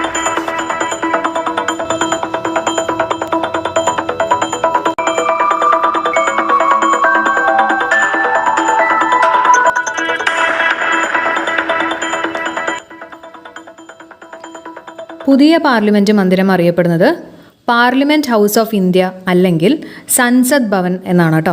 നമ്മുടെ മുമ്പത്തെ പാർലമെൻറ്റ് മന്ദിരം പണി കഴിപ്പിച്ച് ഏതാണ്ട് ഒരു 100 വർഷമൊക്കെ തികഞ്ഞു കഴിഞ്ഞപ്പോഴേക്കും അതിൻ്റെ ഇൻഫ്രാസ്ട്രക്ചറിലുണ്ടായിട്ടുള്ള കുറച്ച് പോരായ്മകളും, പണ്ടത്തെ ബിൽഡിംഗാണ്, അപ്പോൾ അതിൻ്റെ ഇൻഫ്രാസ്ട്രക്ചറിലുണ്ടായിട്ടുള്ള ചെറിയ ചെറിയ പോരായ്മകളും, അതേപോലെ തന്നെ അത്രയും ആൾക്കാരെ ഉൾക്കൊള്ളിക്കാനുള്ള ഒരു സീറ്റിംഗ് കപ്പാസിറ്റിയിലുണ്ടായിരുന്നുള്ള പോരായ്മകളും, അതിനെയൊക്കെ ബേസ് ചെയ്തിട്ടാണ് പുതിയൊരു പാർലമെൻറ്റ് മന്ദിരം പണി കഴിപ്പിക്കണം എന്നൊരാശയം മുന്നോട്ട് വെച്ചിട്ടുണ്ടായിരുന്നു കേട്ടോ. ഇതിനെക്കുറിച്ച് പഠിക്കുന്നതിന് വേണ്ടിയിട്ട് ഒരു കമ്മിറ്റിയൊക്കെ നിയോഗിക്കപ്പെട്ടു. അതിൻ്റെ ഭാഗമായിട്ട് സെൻട്രൽ വിസ്ത പ്രോജക്റ്റ് എന്ന പ്രോജക്റ്റ് ഗവൺമെൻറ് മുന്നോട്ട് വെച്ചു. എന്താണ് ആ പ്രോജക്റ്റിൻ്റെ പേര്? എല്ലാവരും പഠിക്കുക, സെൻട്രൽ വിസ്ത പ്രോജക്റ്റ് കേട്ടോ. സെൻട്രൽ വിസ്ത പ്രോജക്റ്റ് എന്ന പ്രോജക്റ്റ് ഗവൺമെൻറ് മുന്നോട്ട് വെച്ചു. ഓക്കെ, ഇനി നമുക്ക് ബാക്കിയുള്ള ഡീറ്റെയിൽസിലേക്ക് കയറാം. അങ്ങനെ 2020 ഡിസംബർ 10 2020 ഡിസംബർ 10 ഈ ഒരു മന്ദിരത്തിന് തറക്കല്ലിട്ടത് കേട്ടോ. നമ്മുടെ പ്രധാനമന്ത്രിയായിട്ടുള്ള നരേന്ദ്രമോദിയാണ് തറക്കല്ലിട്ടത്. അപ്പോൾ 2020 ഡിസംബർ 10 തറക്കല്ലിട്ടിട്ടുള്ള ഡേറ്റ് എന്നുള്ളത് ഓർത്ത് വെച്ചേക്കാം. അതിനുശേഷം 2020 തറക്കല്ലിട്ടു. 2023 മെയ് 28 ഈ പുതിയ പാർലമെൻറ്റ് മന്ദിരം രാജ്യത്തിന് സമർപ്പിച്ചിട്ടുള്ളത്, ഇനോഗ്രേറ്റ് ചെയ്തിട്ടുള്ളത് നരേന്ദ്രമോദി തന്നെയാണ്, ഓർത്ത് വെച്ചേക്കുക. 2023 മെയ് 28 കേട്ടോ. 2023 മെയ് 28 പുതിയ പാർലമെൻറ്റ് മന്ദിരം രാജ്യത്തിന് സമർപ്പിച്ചിട്ടുള്ളത്. ഓക്കെ, അപ്പോൾ നമ്മൾ സെൻട്രൽ വിസ്ത പദ്ധതിയെക്കുറിച്ച് പറഞ്ഞു, അതേപോലെ തന്നെ തറക്കല്ലിട്ടിട്ടുള്ള ഡേറ്റ് നമ്മൾ പറഞ്ഞു അല്ലേ, പിന്നെ ഇനോഗ്രേറ്റ് ചെയ്തിട്ടുള്ള ഡേറ്റ് പറഞ്ഞു. ഇനി അറിഞ്ഞിരിക്കേണ്ട ഇമ്പോർട്ടൻ്റ് ആയിട്ടുള്ള അടുത്ത പോയിന്റ്, ഇതിൻ്റെ ചീഫ് ആർക്കിടെക്റ്റ് ആരാന്ന് ചോദിക്കുകയാണെങ്കിൽ, രൂപകൽപ്പന ചെയ്തിട്ടുള്ള ആരാന്ന് ചോദിക്കുകയാണെങ്കിൽ ബിമൽ പട്ടേലാണ്. ആരാണ്? ബിമൽ പട്ടേൽ. അപ്പോൾ പുതിയ പാർലമെൻറ്റ് മന്ദിരം രൂപകൽപ്പന ചെയ്തിട്ടുള്ളത് ബിമൽ പട്ടേൽ. അപ്പോൾ നമ്മൾ പഠിച്ചിട്ടുള്ള പോയിന്റ്സുകളെല്ലാം നമുക്ക് ഒരു പ്രാവശ്യം ഒന്ന് റിവൈസ് ചെയ്യും. എന്തൊക്കെയാണ് നമ്മൾ പറഞ്ഞത്? സെൻട്രൽ വിസ്ത പദ്ധതിയെക്കുറിച്ച് പറഞ്ഞു അല്ലേ. പിന്നെ തറക്കല്ലിട്ടിട്ടുള്ള ഡേറ്റ് എന്നായിരുന്നു? 2020 ഡിസംബർ 10 പിന്നെ ഇനോഗ്രേറ്റ് ചെയ്തിട്ടുള്ള ഡേറ്റ് എന്നാൽ 2023 മെയ് 28 അല്ലേ. പിന്നെ നമ്മൾ പറഞ്ഞു ഇതിൻ്റെ ചീഫ് ആർക്കിടെക്റ്റ് എന്ന് പറയുന്നത് ബിമൽ പട്ടേലാണ്. ആരാണ്? ബിമൽ പട്ടേൽ. ഇനി നമുക്ക് ബാക്കിയുള്ള പോയിന്റ്സ് നോക്കാം. ഈ ഒരു പാർലമെൻറ്റ് മന്ദിരത്തിന് നിർമ്മാണത്തിനുള്ള കരാറ് ലഭിച്ചിട്ടുള്ള കമ്പനി ഞാൻ ചോദിക്കുകയാണെങ്കിൽ ടാറ്റ പ്രൊജക്ട്സ് ആണ് കേട്ടോ. ടാറ്റ പ്രൊജക്ട്സ് ആണ്. അല്ലെങ്കിൽ പുതിയ പാർലമെൻറ്റ് മന്ദിരം നിർമ്മാണം നടത്തിയിട്ടുള്ള കമ്പനി ഞാൻ ചോദിക്കുകയാണെങ്കിൽ അത് ടാറ്റ പ്രൊജക്ട്സ്, ഓർത്ത് വയ്ക്കുക കേട്ടോ. ഇനി നമുക്കിതിൻ്റെ സ്ട്രക്ചർ നോക്കാം കേട്ടോ. ഈ ഒരു പുതിയ പാർലമെൻറ്റ് മന്ദിരത്തിൻ്റെ സ്ട്രക്ചർ എന്ന് പറയുന്നത് ട്രയാങ്കുലർ ഷേപ്പാണ്, അതായത് ത്രികോണാകൃതിയിലാണ് കേട്ടോ. ത്രികോണാകൃതിയിലാണ്. മുമ്പത്തെ പാർലമെൻറ്റ് മന്ദിരത്തിൻ്റെ സ്ട്രക്ചർ എങ്ങനെയായിരുന്നു? വൃത്താകൃതിയിലായിരുന്നു അല്ലേ. അത് ഒരുപാട് തവണ PSC ചോദിച്ചിട്ടുണ്ട്, അപ്പോൾ പഠിച്ചു വെച്ചേക്കുക. ഇതും ചോദിക്കാനുള്ള സാധ്യതയുണ്ട്. ത്രികോണാകൃതിയിലാണ് ഇതിൻ്റെ സ്ട്രക്ചർ എന്ന് പറയുന്നത്. അതേപോലെ തന്നെ ഇതിൻ്റെ ഏരിയ ചോദിക്കുകയാണെങ്കിൽ 64,500 മീറ്റർ സ്ക്വയർ ആണ്. എത്രയാണ്? 64,500 മീറ്റർ സ്ക്വയർ. 64,500 metre square. 4 നിലകളുണ്ടായിരുന്നു കേട്ടോ. 4 നിലകളുണ്ട്. അപ്പോൾ ത്രികോണാകൃതിയിലുള്ള ഈ ഒരു പാർലമെൻറ്റ് മന്ദിരത്തിൻ്റെ ഏരിയ ചോദിക്കുകയാണെങ്കിൽ 64,500 മീറ്റർ സ്ക്വയർ ആണ്. എത്ര നിലകളുള്ള? 4 നിലകളാണ്. ഓക്കെ, പിന്നെ അറിഞ്ഞിരിക്കേണ്ട ഒരു കാര്യം, ഈ ഒരു പുതിയ പാർലമെൻറ്റ് മന്ദിരത്തിനകത്ത് സെൻട്രൽ ഹാളില്ല, പകരം കോൺസ്റ്റിറ്റ്യൂഷൻ ഹാളാണുള്ളത് കേട്ടോ. സെൻട്രൽ ഹാളില്ല, പകരം കോൺസ്റ്റിറ്റ്യൂഷൻ ഹാളാണ് ഉള്ളത്. മുമ്പത്തെ പാർലമെൻറ്റ് മന്ദിരത്തിനകത്ത് സെൻട്രൽ ഹാൾ ഉണ്ടായിരുന്നു, ഇതിനകത്ത് സെൻട്രൽ ഹാളില്ല, പകരം കോൺസ്റ്റിറ്റ്യൂഷൻ ഹാളാണ് ഉള്ളത്. പിന്നെ നമ്മുടെ പഴയ പാർലമെൻറ്റ് മന്ദിരത്തിൻ്റെ തൊട്ടടുത്ത് തന്നെയാണ് ഈ പുതിയ പാർലമെൻറ്റ് മന്ദിരം സ്ഥിതി ചെയ്യുന്നത് കേട്ടോ. ആ ഒരു കാര്യം കൂടെ ഓർത്ത് വെച്ചേക്കുക. നമ്മുടെ പുതിയ പാർലമെൻറ്റ് മന്ദിരത്തിലെ ലോക്സഭ ഹാളിൻ്റെ തീം ചോദിക്കുകയാണെങ്കിൽ നമ്മുടെ ദേശീയ പക്ഷിയായിട്ടുള്ള മയിലാണ് കേട്ടോ. ദേശീയ പക്ഷിയായിട്ടുള്ള മയിലാണ് അതിൻ്റെ തീം എന്ന് പറയുന്നത് ലോക്സഭയുടെ. എത്ര സീറ്റുകൾ അവിടെ ഉള്ളതെന്ന് ചോദിക്കുകയാണെങ്കിൽ 888 സീറ്റാണ്. അപ്പോൾ ഇത് ഞാൻ ആ ക്ലിപ്പിങ്ങിൽ കാണിച്ചിട്ടുണ്ട്. മയിലിൻ്റെ ആ ഒരു തീമും അതുപോലെ തന്നെ എത്ര സീറ്റുകളുള്ള 888 സീറ്റുകളാണ് ലോക്സഭയിലുള്ളത്. മെയിനായിട്ട് ജോയിൻറ്റ് സിറ്റിങ്ങിന് വേണ്ടിയിട്ടാണ് കേട്ടോ. അപ്പം അതുകൊണ്ടാണ് കുറച്ചും കൂടെ സീറ്റുകളൊക്കെ കൂട്ടിയിട്ടുള്ളത്. 888 സീറ്റുകളാണ്. ഇനി രാജ്യസഭയുടെ കേസ് പറയുകയാണെങ്കിൽ അവിടുത്തെ തീം എന്ന് പറയുന്നത് നമ്മുടെ ദേശീയ പുഷ്പമായിട്ടുള്ള താമരയാണ്. സീറ്റുകളുടെ എണ്ണം ചോദിക്കുകയാണെങ്കിൽ 384 ആണ്. എത്ര സീറ്റാണ്? 384. ഓർത്ത് വെച്ചേക്കുക, 384 സീറ്റുകളാണ്. ഇനി അറിഞ്ഞിരിക്കേണ്ട ഇമ്പോർട്ടൻ്റ് ആയിട്ടുള്ള അടുത്ത പോയിന്റ്, 75 രൂപയുടെ നാണയമാണ് സ്വാതന്ത്ര്യദിനത്തിൻ്റെ 75ാം വാർഷികത്തെ സൂചിപ്പിച്ചുകൊണ്ട് ഈ ഒരു അവസരത്തിൽ, അതായത് ഈ ഒരു പുതിയ പാർലമെൻറ്റ് മന്ദിരം ഇനോഗ്രേറ്റ് ചെയ്തതിൻ്റെ ഭാഗമായിട്ട് ഇറക്കിയിട്ടുള്ളത്. അപ്പോൾ എത്ര രൂപ കോയിൻ എന്ന് വേണമെങ്കിൽ ചോദിക്കാം.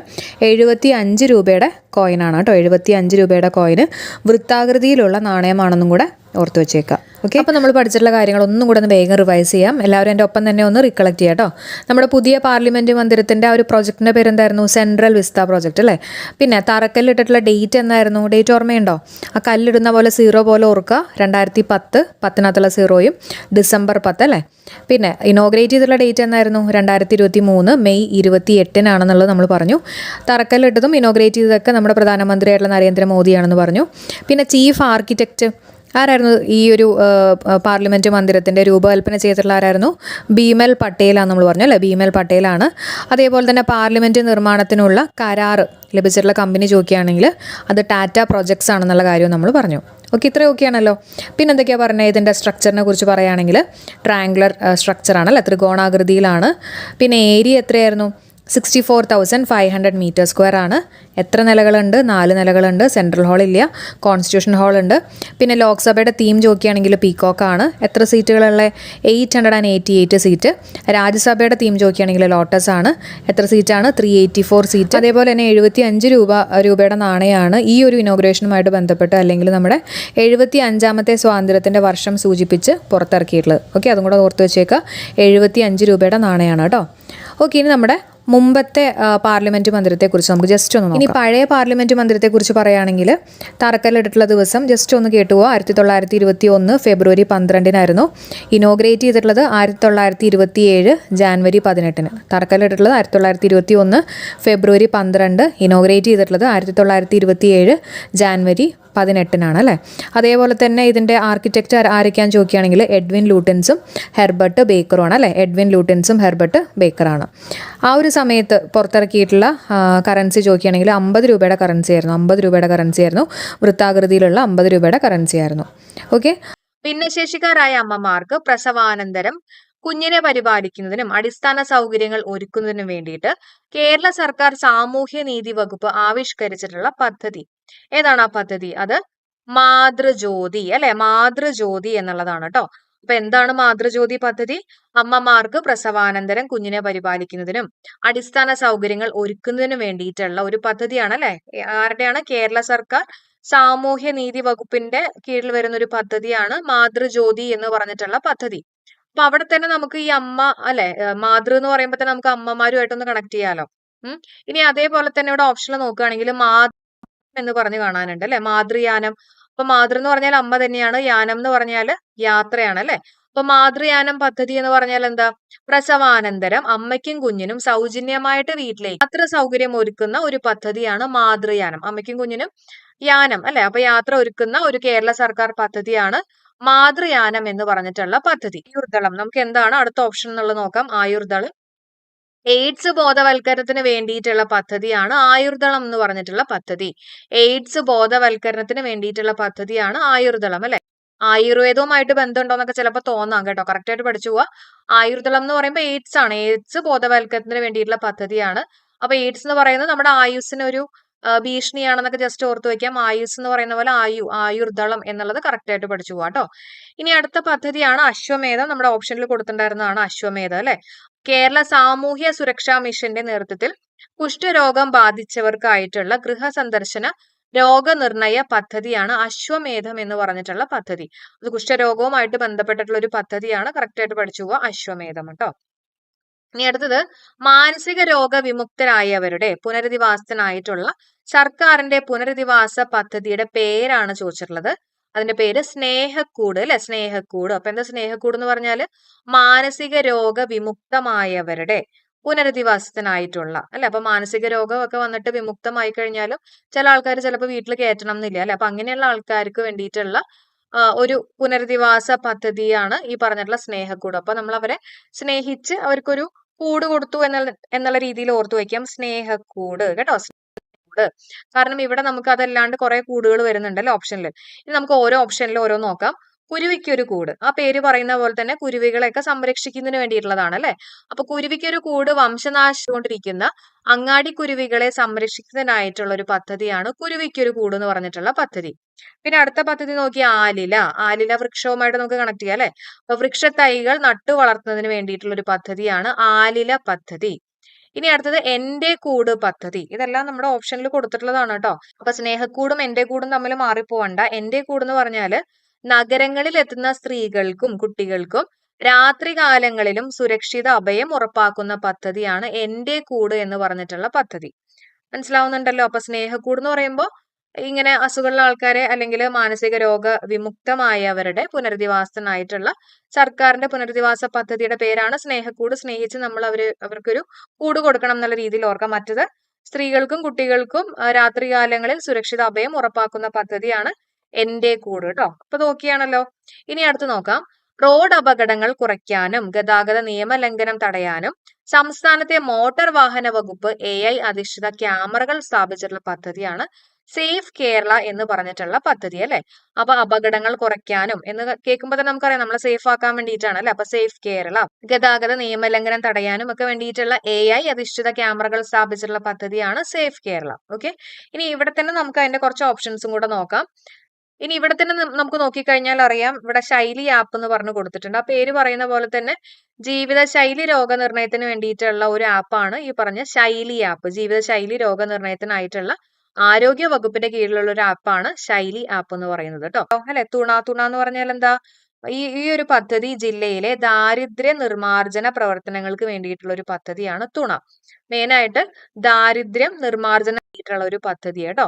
5 വർഷത്തിനുള്ളിൽ സംസ്ഥാനത്തെ അതിദാരിദ്ര്യം നിർമാർജനം ചെയ്യുക എന്ന ലക്ഷ്യത്തോടെ സംസ്ഥാന സർക്കാർ നടപ്പിലാക്കുന്ന ഒരു പദ്ധതിയാണ് തുണ എന്ന് പറയുന്നത്. ഓക്കെ, മനസ്സിലായല്ലോ. അപ്പൊ ജീവിതശൈലി രോഗനിർണയത്തിനായിട്ടുള്ള ആരോഗ്യ വകുപ്പിന്റെ ശൈലിയാണ് ഏതെന്ന് പറയുന്നത് നമ്മുടെ ശൈലി ആപ്പ് എന്ന് പറയുന്നത്. തുണ പദ്ധതി ജില്ലയിലെ ദാരിദ്ര്യ നിർമാർജന പ്രവർത്തനങ്ങൾക്ക് വേണ്ടിയിട്ടുള്ള ഒരു പദ്ധതിയാണ് തുണ പദ്ധതി കേട്ടോ.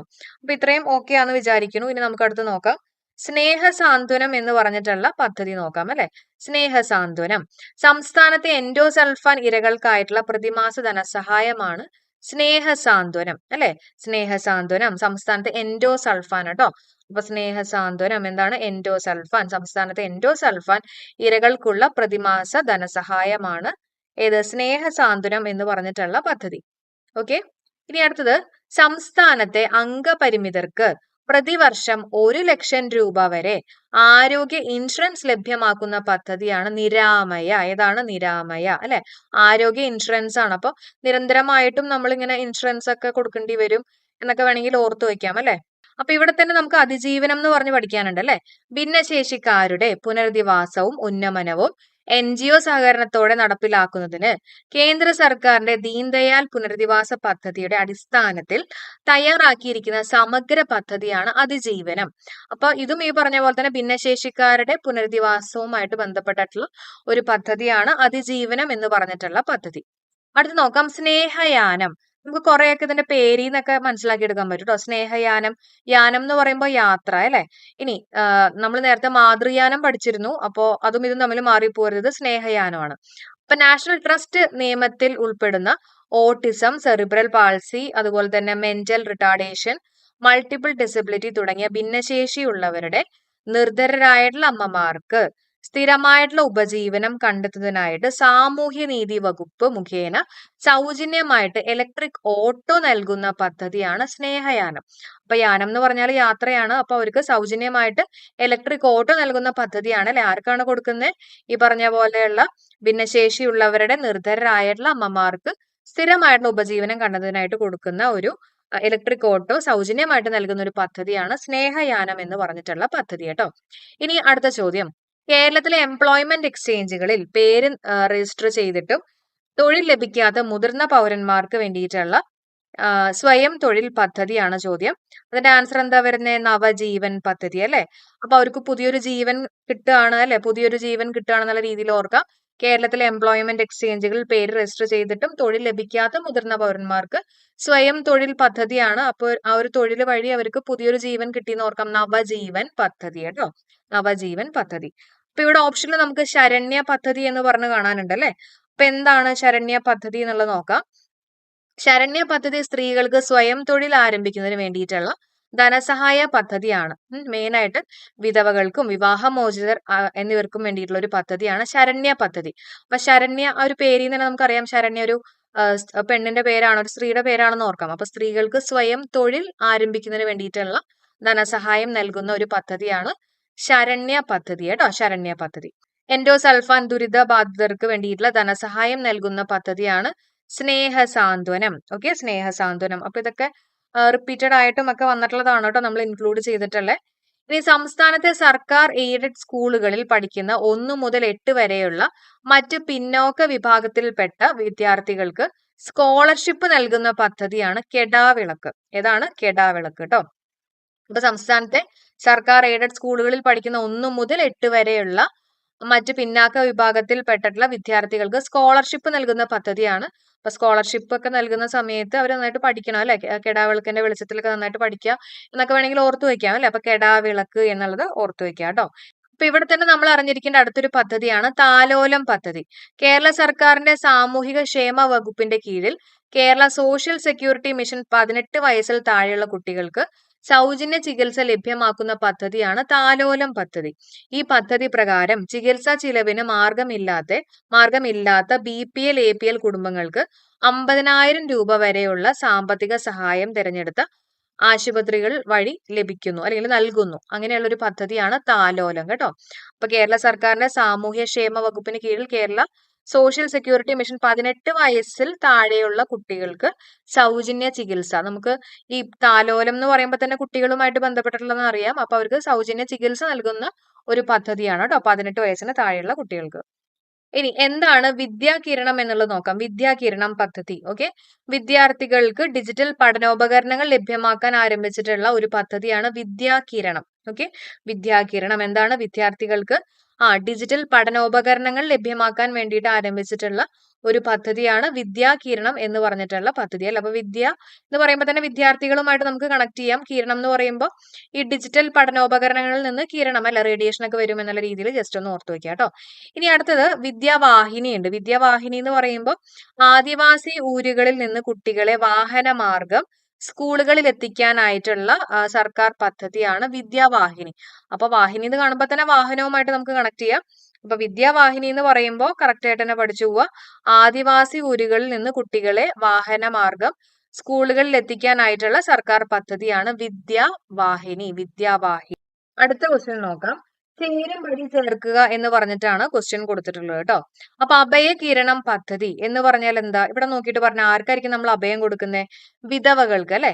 അപ്പൊ അഭയകിരണം പദ്ധതി വിധവകൾക്ക് ധനസഹായം അല്ലെങ്കിൽ സാമ്പത്തിക സഹായം നൽകുന്ന ഒരു പദ്ധതിയാണ് അഭയകിരണം പദ്ധതി എന്ന് പറയുന്നത്. ഓക്കെ, ഇനി അടുത്ത് നോക്കാം വിദ്യാകിരണം പദ്ധതി. നമ്മൾ നേരത്തെ പറഞ്ഞു അല്ലെ. അപ്പൊ മെയിൻ ആയിട്ട് വികലാംഗരുടെ മക്കൾക്ക് വിദ്യാഭ്യാസ സഹായം നൽകുന്ന ഒരു പദ്ധതിയാണ് ഏത്? വിദ്യാകിരണം പദ്ധതി കേട്ടോ.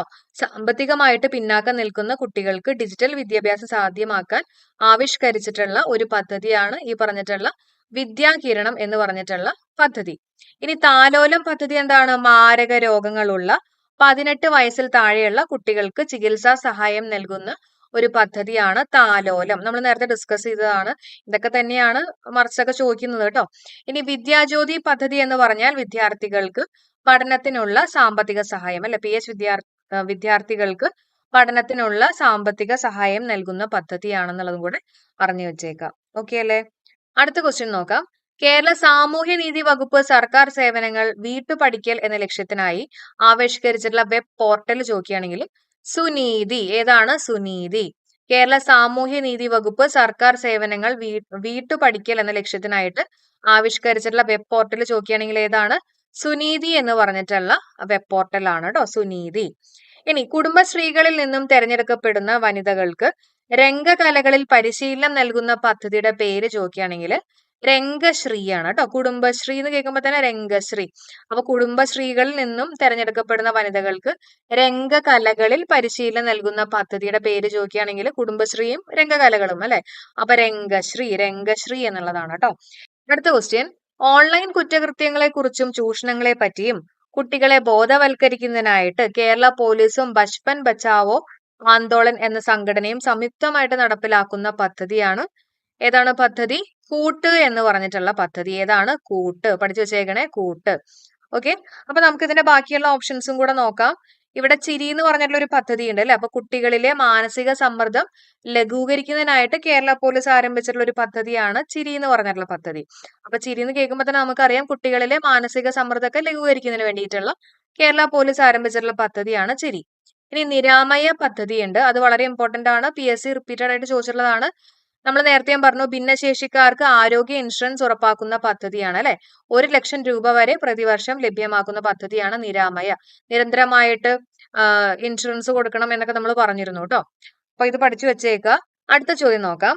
വരുമാനവും തൊഴിലും ഉറപ്പാക്കി 6,429 കുടുംബങ്ങളെ 100 ദിവസത്തിനുള്ളിൽ അതിദാരിദ്ര്യത്തിൽ നിന്നും മോചിപ്പിക്കാൻ കേരള സംസ്ഥാനത്ത് കുടുംബശ്രീ നടപ്പിലാക്കുന്ന പദ്ധതി ചോദിക്കുകയാണെങ്കിൽ ഉജ്ജീവനം പദ്ധതി. ഏതാണ്? ഉജ്ജീവനം പദ്ധതിയാണ് കേട്ടോ. ഉജ്ജീവനം പദ്ധതി. താഴെ കൊടുത്തിരിക്കുന്നവയിൽ കേരള സാമൂഹ്യ സുരക്ഷാ മിഷൻ പദ്ധതി അല്ലാത്തതാണ് ചോദിച്ചിട്ടുള്ളത്.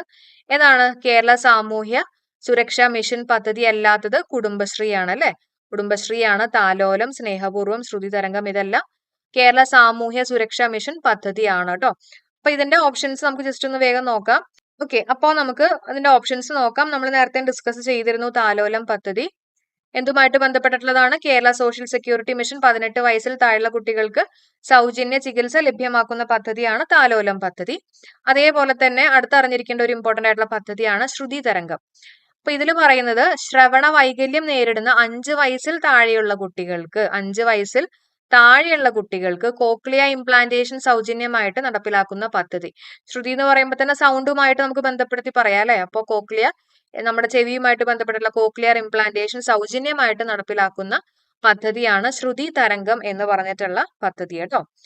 ഇനി അടുത്ത ചോദ്യം. കുട്ടികളിലെ പ്രമേഹം കണ്ടെത്താനും ചികിത്സാ സഹായമേകാനുമായിട്ടുള്ള കേരള സർക്കാരിന്റെ പ്രത്യേക പദ്ധതി ചോദിക്കുകയാണെങ്കിൽ പ്രമേഹം എന്ന് പറയുമ്പോൾ തന്നെ നമുക്കറിയാം മിഠായി എന്ന് പറഞ്ഞിട്ടുള്ള പദ്ധതി തന്നെയായിരിക്കും അല്ലെ. അപ്പൊ ടൈപ്പ് 1 ഡയബറ്റീസുമായിട്ട് ബന്ധപ്പെട്ടിട്ടുള്ളതാണ്. അപ്പൊ മിഠായി പദ്ധതി എല്ലാവരും അറിഞ്ഞു വെച്ചേക്ക്. അതേപോലെ തന്നെ മന്ദഹാസം എന്താ?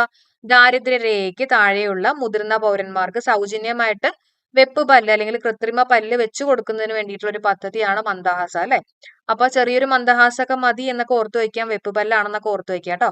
കാരണം സ്മൈൽ എന്ന് പറഞ്ഞിട്ടുള്ള ഒരു പദ്ധതിയുണ്ട്. ഈ സ്മൈൽ എന്ന് പറഞ്ഞിട്ടുള്ള പദ്ധതി എന്ന് പറയുന്നത് റോഡ് അപകടങ്ങളിൽ പെടുന്ന ആൾക്കാരെ എത്രയും പെട്ടെന്ന് ഹോസ്പിറ്റലിൽ എത്തിക്കാൻ വേണ്ടിയിട്ടുള്ള പോലീസിന്റെ പദ്ധതിയാണ് സ്മൈൽ. അപ്പൊ സ്മൈലും മന്ദഹാസും തമ്മിൽ മാറിപ്പോരുത്. ഇനി 2023 നാഷണൽ ഹെൽത്ത് കെയർ അവാർഡ് ലഭിച്ച കേരള സർക്കാർ പദ്ധതിയാണ് കാസ്പ് അല്ലെ. കാസ്പ് എന്ന് പറഞ്ഞാൽ എന്താ? കാരുണ്യ ആരോഗ്യ സുരക്ഷാ പദ്ധതി. എന്താണ്? കാരുണ്യ ആരോഗ്യ സുരക്ഷാ പദ്ധതി. ഇനി അടുത്ത ചോദ്യം. കൗമാരക്കാരിലെ ജീവിതശൈലി രോഗങ്ങൾ തുടക്കത്തിലെ കണ്ടെത്തി പരിഹരിക്കാൻ ഹയർ സെക്കൻഡറി സ്കൂളുകളിൽ കേന്ദ്രീകരിച്ച് സംസ്ഥാന സർക്കാർ നടപ്പിലാക്കുന്ന ആരോഗ്യ സർവേ പദ്ധതിയാണ് സശ്രദ്ധം. എന്താണ്? സശ്രദ്ധം. അപ്പൊ സശ്രദ്ധം എന്ന് പറഞ്ഞാൽ ശ്രദ്ധ വേണം അല്ലെ. കൗമാരക്കാരിലെ ജീവിതശൈലി രോഗങ്ങളെ തുടക്കത്തിലേ കണ്ടെത്തി. അപ്പൊ തുടക്കത്തിലേ ശ്രദ്ധിച്ച് കണ്ടെത്തണം എന്നൊക്കെ ഓർക്കാം അല്ലെ. അതുപോലെ തന്നെ പരിഹരിക്കാൻ ഹയർ സെക്കൻഡറി സ്കൂളുകൾ കേന്ദ്രീകരിച്ച് സംസ്ഥാന സർക്കാർ നടപ്പിലാക്കുന്ന ആരോഗ്യ സർവേ പദ്ധതിയാണ്. അപ്പൊ സ്കൂളുകളിൽ വെച്ച് തന്നെ ശ്രദ്ധിക്കണം എന്നൊക്കെ വേണമെങ്കിൽ ഓർക്കാം. സ്കൂളുകളുടെ സായും ശ്രദ്ധിക്കണം. സശ്രദ്ധം എന്നുള്ളത് പഠിച്ചു വെക്കുക കേട്ടോ. അപ്പൊ ഇതുമായിട്ട് ബന്ധപ്പെട്ടിട്ടുള്ള റിലേറ്റഡ് ഫാക്ട്സുകൾ നമുക്ക് നോക്കാം. അപ്പൊ ഇവിടെ സമാശ്വാസം, നമ്മുടെ ആദ്യത്തെ ക്വസ്റ്റ്യനിൽ സമാശ്വാസം പദ്ധതി ഉണ്ടായിരുന്നു.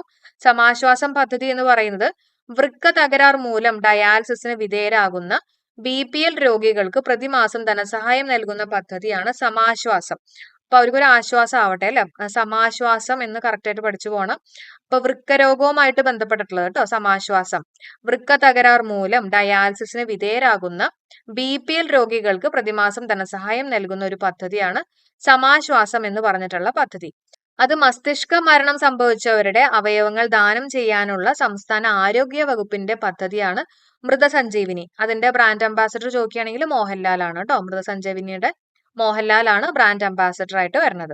ഇനി അടുത്ത ചോദ്യം നോക്കിയേ. എൻഡോസൾഫാൻ ദുരിതബാധിതർക്ക് വേണ്ടി കേരള സാമൂഹ്യ സുരക്ഷാ മിഷൻ നടപ്പിലാക്കുന്ന പ്രതിമാസ ധനസഹായം പദ്ധതി ഏതാണ്? സ്നേഹസാന്ത്വനം അല്ലെ. സ്നേഹസാന്ത്വനം നമ്മൾ നേരത്തെ ഡിസ്കസ് ചെയ്തിരുന്നതാണ് അല്ലെ. ഇനി 18 വയസ്സിൽ താഴെ പ്രായമുള്ള കുട്ടികളുടെ സമഗ്ര ആരോഗ്യ സംരക്ഷണത്തിനായിട്ടുള്ള സേവനങ്ങൾ ഉറപ്പുവരുത്തുന്ന പദ്ധതിയാണ് ആരോഗ്യ കിരണം. പഠിച്ചു വെച്ചേക്കണേ. 18 വയസ്സിന് താഴെ പ്രായമുള്ള കുട്ടികളുടെ സമഗ്ര ആരോഗ്യ സംരക്ഷണത്തിനുള്ള സേവനങ്ങൾ ഉറപ്പുവരുത്തുന്നതിന് വേണ്ടിയിട്ടുള്ള പദ്ധതിയാണ് ആരോഗ്യ കിരണം എന്ന് പറഞ്ഞിട്ടുള്ള പദ്ധതി. സമാശ്വാസം കണ്ടോ ഇവിടെ ഓപ്ഷനിൽ വന്നിട്ടുണ്ട്. സമാശ്വാസം നമ്മൾ നേരത്തെ പറഞ്ഞില്ലേ, നമ്മുടെ എന്തുമായിട്ട് ബന്ധപ്പെട്ടിട്ടുള്ള വൃക്ക തകരാർ മൂലം ഡയാലിസിന് വിധേയരാകുന്ന രോഗികൾക്ക് വേണ്ടിയിട്ട് കൊടുക്കുന്ന ഒരു ധനസഹായം അല്ലെ. ഇനി നമുക്ക് അടുത്ത് നോക്കാം. കർഷകർക്ക് അവരുടെ ഉൽപ്പന്നങ്ങൾക്ക് ആദായകരമായിട്ടുള്ള വില ഉറപ്പാക്കുക എന്ന ലക്ഷ്യത്തോടെ ആരംഭിച്ചിട്ടുള്ള പദ്ധതിയാണ് PM ASHA Yojana. Okay, PM ASHA Yojana. കർഷകർക്ക് അവരുടെ ഉൽപ്പന്നങ്ങൾക്ക് ആദായകരമായിട്ടുള്ള വില ഉറപ്പാക്കുക എന്ന ലക്ഷ്യത്തോടെയാണ് അല്ലെ. അപ്പൊ അവർക്കൊരു ആശ കൊടുക്കുകയാണെന്ന് തന്നെ ഓർത്തു വെക്കുക അല്ലെ. PM ആശാ യോജന എന്നുള്ളത് പഠിച്ചു പോവാട്ടോ. ഇനി സ്കൂൾ വിദ്യാർത്ഥികൾക്ക് അയൺ ഫോളിക് ആസിഡ് ഗുളിക വിതരണം ചെയ്യുന്ന സർക്കാർ പദ്ധതിയുടെ പേര് ചോദിക്കുകയാണെങ്കിൽ വിപ്സ് ആണ്. WIFS ആണ് കേട്ടോ. WIFS. അപ്പൊ അതിനകത്തൊരു അയണും ഉണ്ട്, ഫോളിക് ആസിഡ് ഉണ്ട് അല്ലെ. അപ്പൊ വിദ്യാർത്ഥികൾക്ക് അയൺ ഫോളിക് ആസിഡ് ഗുളിക വിതരണം ചെയ്യുന്ന സർക്കാർ പദ്ധതിയുടെ പേര് ചോദിക്കുകയാണെങ്കിൽ വിപ്സ് ആണ്. കുട്ടികളിൽ ഒളിഞ്ഞിരിക്കുന്ന കുഷ്ഠരോഗ ലക്ഷണങ്ങൾ കണ്ടെത്താൻ കേരള സർക്കാർ ആവിഷ്കരിച്ചിട്ടുള്ള പദ്ധതിയുടെ പേര് ഏതാണ്? ബാലമിത്ര. അപ്പൊ കുട്ടികളിൽ കുഷ്ഠരോഗ ലക്ഷണങ്ങളൊക്കെ കണ്ടെത്താൻ വേണ്ടിയിട്ടുള്ള ഒരു പദ്ധതിയാണ് ബാലമിത്ര. ബാലന്മാരിൽ കണ്ടുപിടിക്കാൻ അല്ലെ, ബാലമിത്ര എന്നുള്ളത് അറിഞ്ഞു വെച്ചേക്കുക കേട്ടോ. ഇനി രക്തജന്യ രോഗങ്ങളായിട്ടുള്ള ഹീമോഫീലിയ, അരിവാൾ രോഗം, തലാസീമിയ തുടങ്ങിയവയുടെ സമഗ്ര ചികിത്സ ഉറപ്പാക്കാൻ കേരള ആരോഗ്യ വകുപ്പ് ആരംഭിച്ചിട്ടുള്ള പദ്ധതി ഏതാണെന്ന് ചോദിക്കുകയാണെങ്കിൽ ആശാധാര. ഏതാണ്? ആശാധാര കേട്ടോ. അപ്പോ രക്തജന്യ രോഗങ്ങളായിട്ടുള്ള ഹീമോഫീലിയ, അരിവാൾ രോഗം, അതേപോലെ തന്നെ തലാസീമിയ തുടങ്ങിയവയുടെ സമഗ്ര ചികിത്സ ഉറപ്പാക്കാൻ കേരള ആരോഗ്യ വകുപ്പ് ആരംഭിച്ചിട്ടുള്ള പദ്ധതി ചോദിക്കുകയാണെങ്കിൽ ഏതാണ്? ആശാധാര എന്ന് പറഞ്ഞിട്ടുള്ള ഒരു പദ്ധതി എല്ലാവരും അറിഞ്ഞു വെച്ചേക്കാം കേട്ടോ. ആശാധാര. ആയുർദളൊക്കെ കണ്ടോ ഇവിടെ ഓപ്ഷനിൽ വന്നിട്ടുള്ള അശ്വമേധം, താലോലം കണ്ടോ. ഇതെല്ലാം നമ്മളോട് റിപ്പീറ്റഡ് ആയിട്ട് മുമ്പ് ചോദിച്ചിട്ടുള്ള ചോദ്യങ്ങളാണ് അല്ലെ. ഇനി താഴെ പറയുന്നവയിൽ അവയവദാനവുമായിട്ട് ബന്ധപ്പെട്ടിട്ടുള്ള പദ്ധതി ഏതാണ്? നമ്മൾ നേരത്തെ ഡിസ്കസ് ചെയ്തു, മൃതസഞ്ജീവിനി അല്ലെ. അതിന്റെ ബ്രാൻഡ് അംബാസിഡർ മോഹൻലാൽ ആണെന്നൊക്കെ നമ്മൾ പറഞ്ഞു. ഇനി അശ്വമേധം പദ്ധതി ഏത് രോഗവുമായിട്ട് ബന്ധപ്പെട്ടിരിക്കുന്നത്? അശ്വമേധം നമ്മൾ നേരത്തെ ഡിസ്കസ് ചെയ്തതാണല്ലോ, കുഷ്ഠം അല്ലെ, കുഷ്ഠം. ഇനി കേരളത്തിലെ അവിവാഹിതരായ മാതാക്കളെ സഹായിക്കുന്നതിനും സംരക്ഷിക്കുന്നതിനും വേണ്ടിയിട്ട് കേരള സർക്കാർ കൊണ്ടുവന്നിട്ടുള്ള പദ്ധതിയാണ് സ്നേഹസ്പർശം. ഇമ്പോർട്ടന്റ് ആണ്. കേരളത്തിലെ അവിവാഹിതരായിട്ടുള്ള മാതാക്കൾ കേട്ടോ. അവിവാഹിതരായിട്ടുള്ള മാതാക്കളെ സഹായിക്കുന്നതിനും സംരക്ഷിക്കുന്നതിനും വേണ്ടിയിട്ടുള്ള കേരള സർക്കാർ പദ്ധതിയാണ് സ്നേഹസ്പർശം. സ്നേഹസ്പർശം എന്നുള്ളത് അറിഞ്ഞു വെച്ചേക്കുക. ഇനി സ്നേഹപൂർവ്വം ഉണ്ട്. അപ്പൊ സ്നേഹസ്പർശം ഉണ്ട്, സ്നേഹപൂർവ്വം ഉണ്ട്. സ്നേഹപൂർവ്വം എന്ന് പറഞ്ഞാൽ എന്താ? മാതാപിതാക്കൾ ഇരുവരുമോ അല്ലെങ്കിൽ ഒരാളോ മരിച്ചു പോവുകയോ ജീവിച്ചിരിക്കുന്ന ആൾക്ക് കുട്ടികളെ സംരക്ഷിക്കാൻ കഴിയാതെ വരികയും ചെയ്യുന്ന അവസ്ഥയിൽ കുട്ടികൾക്ക് വിദ്യാഭ്യാസം നൽകുന്നതിനായിട്ട് പ്രതിമാസ ധനസഹായം നൽകുന്ന ഒരു പദ്ധതിയാണ് സ്നേഹപൂർവ്വം. അപ്പോൾ മാതാപിതാക്കൾ ഇരുവരും അല്ലെങ്കിൽ ഒരാൾ മരിച്ചു പോവുകയും ജീവിച്ചിരിക്കുന്ന ആൾക്ക് കുട്ടികളെ സംരക്ഷിക്കാൻ കഴിവില്ലാതെയൊക്കെ വരണ കേസുകളാണെങ്കിൽ ഇവർക്ക് ധനസഹായമായിട്ട്, പ്രതിമാസ ധനസഹായമായിട്ട് നൽകുന്ന പദ്ധതിയാണ് സ്നേഹപൂർവ്വം. മറ്റു സ്നേഹസ്പർശമാണ്, ഇത് സ്നേഹപൂർവ്വം കേട്ടോ. പിന്നെ നമ്മൾ നേരത്തെ ഡിസ്കസ് ചെയ്തിരുന്നു കാസ്പ് എന്ന് പറഞ്ഞിട്ടല്ലേ, കാരുണ്യ ആരോഗ്യ സുരക്ഷാ പദ്ധതി. അപ്പൊ സർക്കാർ പൊതുജന ആരോഗ്യ സംരക്ഷണ പദ്ധതിയിൽ പ്രധാനപ്പെട്ടതാണ് കാസ്പ് എന്ന് പറയുന്നത്. കാരുണ്യ ആരോഗ്യ സുരക്ഷാ പദ്ധതി. വേണമെങ്കിൽ ഫുൾ ഫോം ആയിട്ട് അടുത്ത എക്സാമിന് ചോദിക്കാം കേട്ടോ. സംസ്ഥാനത്തെ ദരിദ്രരും ദുർബലരുമായിട്ടുള്ള 41.8 ലക്ഷം കുടുംബങ്ങൾക്ക് ആശുപത്രി ചികിത്സയ്ക്കായിട്ട് പ്രതിവർഷം 5 ലക്ഷം രൂപയാണ് പദ്ധതിയിലൂടെ നൽകുന്നത്. ഓക്കെ, അപ്പൊ കാസ്പ് എന്ന് പറഞ്ഞിട്ടുള്ള പദ്ധതി എന്താ? കാരുണ്യ ആരോഗ്യ സുരക്ഷാ പദ്ധതിയാണ്. അടുത്ത ക്വസ്റ്റ്യൻ, അക്രമങ്ങൾ, അപകടങ്ങൾ, പ്രകൃതി ദുരന്തങ്ങൾ എന്നിവയ്ക്ക് ഇരയാകുന്ന ഭിന്നശേഷിക്കാർക്ക് ധനസഹായം നൽകുന്ന കേരള സർക്കാർ പദ്ധതിയാണ് പരിരക്ഷ. അവരെ രക്ഷപ്പെടുത്താൻ വേണ്ടിയിട്ട് അല്ലെ. അപ്പൊ അക്രമങ്ങളിൽ നിന്നും അപകടങ്ങളിൽ നിന്നൊക്കെ രക്ഷപ്പെടുത്താൻ എന്നുള്ള രീതിയിൽ ഓർക്കാം കേട്ടോ. അക്രമങ്ങൾ, അപകടങ്ങൾ, പ്രകൃതി ദുരന്തങ്ങൾ എന്നിവയ്ക്ക് ഇരയാകുന്ന ഭിന്നശേഷിക്കാർക്ക് ധനസഹായം നൽകുന്ന കേരള സർക്കാർ പദ്ധതിയാണ് പരിരക്ഷ എന്ന് പറഞ്ഞിട്ടുള്ള പദ്ധതി. ഓക്കെ, ഇനി ഇവിടെ തന്നെ നമുക്ക് സ്വാശ്രയ എന്ന് പറഞ്ഞിട്ടുള്ള ഒരു പദ്ധതി ഉണ്ട് അല്ലെ. എന്താ? തീവ്രമായിട്ടുള്ള ശാരീരിക മാനസിക വെല്ലുവിളികൾ നേരിടുന്നവരെ സംരക്ഷിക്കുന്ന സ്ത്രീകൾക്ക് സ്വയം തൊഴിൽ ആരംഭിക്കാനായിട്ടുള്ള ഒറ്റത്തവണ ധനസഹായ പദ്ധതിയാണ് സ്വാശ്രയ എന്ന് പറഞ്ഞിട്ടുള്ള പദ്ധതി. ഓക്കെ, അപ്പൊ സ്വാശ്രയ പദ്ധതി എന്താണ്? തീവ്രമായിട്ടുള്ള ശാരീരിക മാനസിക വെല്ലുവിളികൾ നേരിടുന്നവരെ സംരക്ഷിക്കുന്ന സ്ത്രീകൾക്ക് സ്വയം തൊഴിൽ ആരംഭിക്കുന്നതിന് വേണ്ടിയിട്ടുള്ള ഒറ്റത്തവണ ധനസഹായം നൽകുന്ന ഒരു പദ്ധതിയാണ് ഈ പറഞ്ഞിട്ടുള്ള സ്വാശ്രയ പദ്ധതി. നിരാമയ പദ്ധതി നമ്മൾ നേരത്തെ ഡിസ്കസ് ചെയ്തിരുന്നു അല്ലെ. നിരാമയ എന്താ? ഇൻഷുറൻസുമായിട്ട് ബന്ധപ്പെട്ടിട്ടുള്ള ഒരു പദ്ധതിയായിരുന്നു. താഴെ പറയുന്നവയിൽ എക്സൈസ് വകുപ്പുമായിട്ട് ബന്ധപ്പെട്ടിട്ടുള്ള പദ്ധതി ചോദിക്കുകയാണെങ്കിൽ വിമുക്തിയാണ്. ഏതാണ്? വിമുക്തി അല്ലെ. അപ്പൊ താഴെ പറയുന്നവയിൽ എക്സൈസ്, അപ്പൊ എക്സൈസുമായിട്ട് ബന്ധപ്പെട്ടുള്ള പദ്ധതി ചോദിക്കുകയാണെങ്കിൽ വിമുക്തിയാണ്. സർക്കാർ ജീവനക്കാർക്ക് വേണ്ടിയുള്ള ഇൻഷുറൻസ് പദ്ധതി ഏതാണ്? മെഡിസെപ്പ് ആണ്. അപ്പൊ മെഡിസെപ്പിന്റെ ഒക്കെ നമ്മൾ ഒരു ചെറിയ വീഡിയോ ആയിട്ട് തന്നെ നമ്മൾ ചെയ്തിട്ടുണ്ട് കേട്ടോ. അതിന്റെ ഇമ്പോർട്ടന്റ് പോയിന്റ്സുകളെല്ലാം നമ്മൾ ഡിസ്കസ് ചെയ്തിട്ടുണ്ട്. അപ്പൊ എന്താണ് വിമുക്തി എന്നുള്ളത് നമുക്ക് നോക്കാം. വിദ്യാലയങ്ങൾ ലഹരി മുക്തമാക്കാനും കുട്ടികളുടെ കർമ്മശേഷിയെ കലാകായിക രംഗത്ത് ക്രിയാത്മകമായിട്ട് പരിപോഷിക്കുന്നതിനുമായിട്ട് വിമുക്തി മിഷന്റെ ആഭിമുഖ്യത്തിൽ 2021 സംസ്ഥാന എക്സൈസ് വകുപ്പിന്റെ കീഴിൽ വന്നിട്ടുള്ള ഒരു പദ്ധതിയാണ് വിമുക്തി അല്ലെ. അപ്പൊ കുട്ടികളെ ലഹരിയിൽ നിന്ന് വിമുക്തമാക്കാൻ എന്ന് തന്നെ ഓർത്തു വെക്കാം. അപ്പോ എക്സൈസ് വകുപ്പിന്റെ കീഴിലുള്ള ഒരു പദ്ധതിയാണെന്നും കൂടെ അറിഞ്ഞു വെച്ചേക്കുക കേട്ടോ. ഇനി ടൈപ്പ് 1 പ്രമേഹം നമ്മൾ നേരത്തെ പറഞ്ഞു, ഈ മിഠായി എന്ന് നമ്മൾ പറഞ്ഞിരുന്നു അല്ലെ. അത് ടൈപ്പ് 1 പ്രമേഹം ബാധിച്ച കുട്ടികൾക്കും കൗമാരക്കാർക്കും വേണ്ടിയിട്ടുള്ളതാണ്. വേണമെങ്കിൽ അങ്ങനെയും ചോദിക്കാം. ടൈപ്പ് 1 ആണോ ടൈപ്പ് 2 ആണോ എന്നൊക്കെ പറഞ്ഞ് ചോദിക്കാം കേട്ടോ. ഇനി കിടപ്പ് രോഗികളെ നോക്കുന്നവർക്ക് പ്രതിമാസം പെൻഷൻ നൽകുന്ന പദ്ധതി ഏതാന്ന് ചോദിക്കുകയാണെങ്കിൽ ആശ്വാസ കിരണം അറിഞ്ഞു വെച്ചേക്കണേ. കിടപ്പ് രോഗികളെ നോക്കുന്ന ആൾക്കാർക്കാണ് അല്ലെ. അപ്പൊ അവർക്കൊരു ആശ്വാസം എന്നുള്ള രീതിയിൽ ആ ഒരു ധനസഹായം യൂസ് ചെയ്യാം എന്നൊക്കെ ഓർക്കാം അല്ലെ.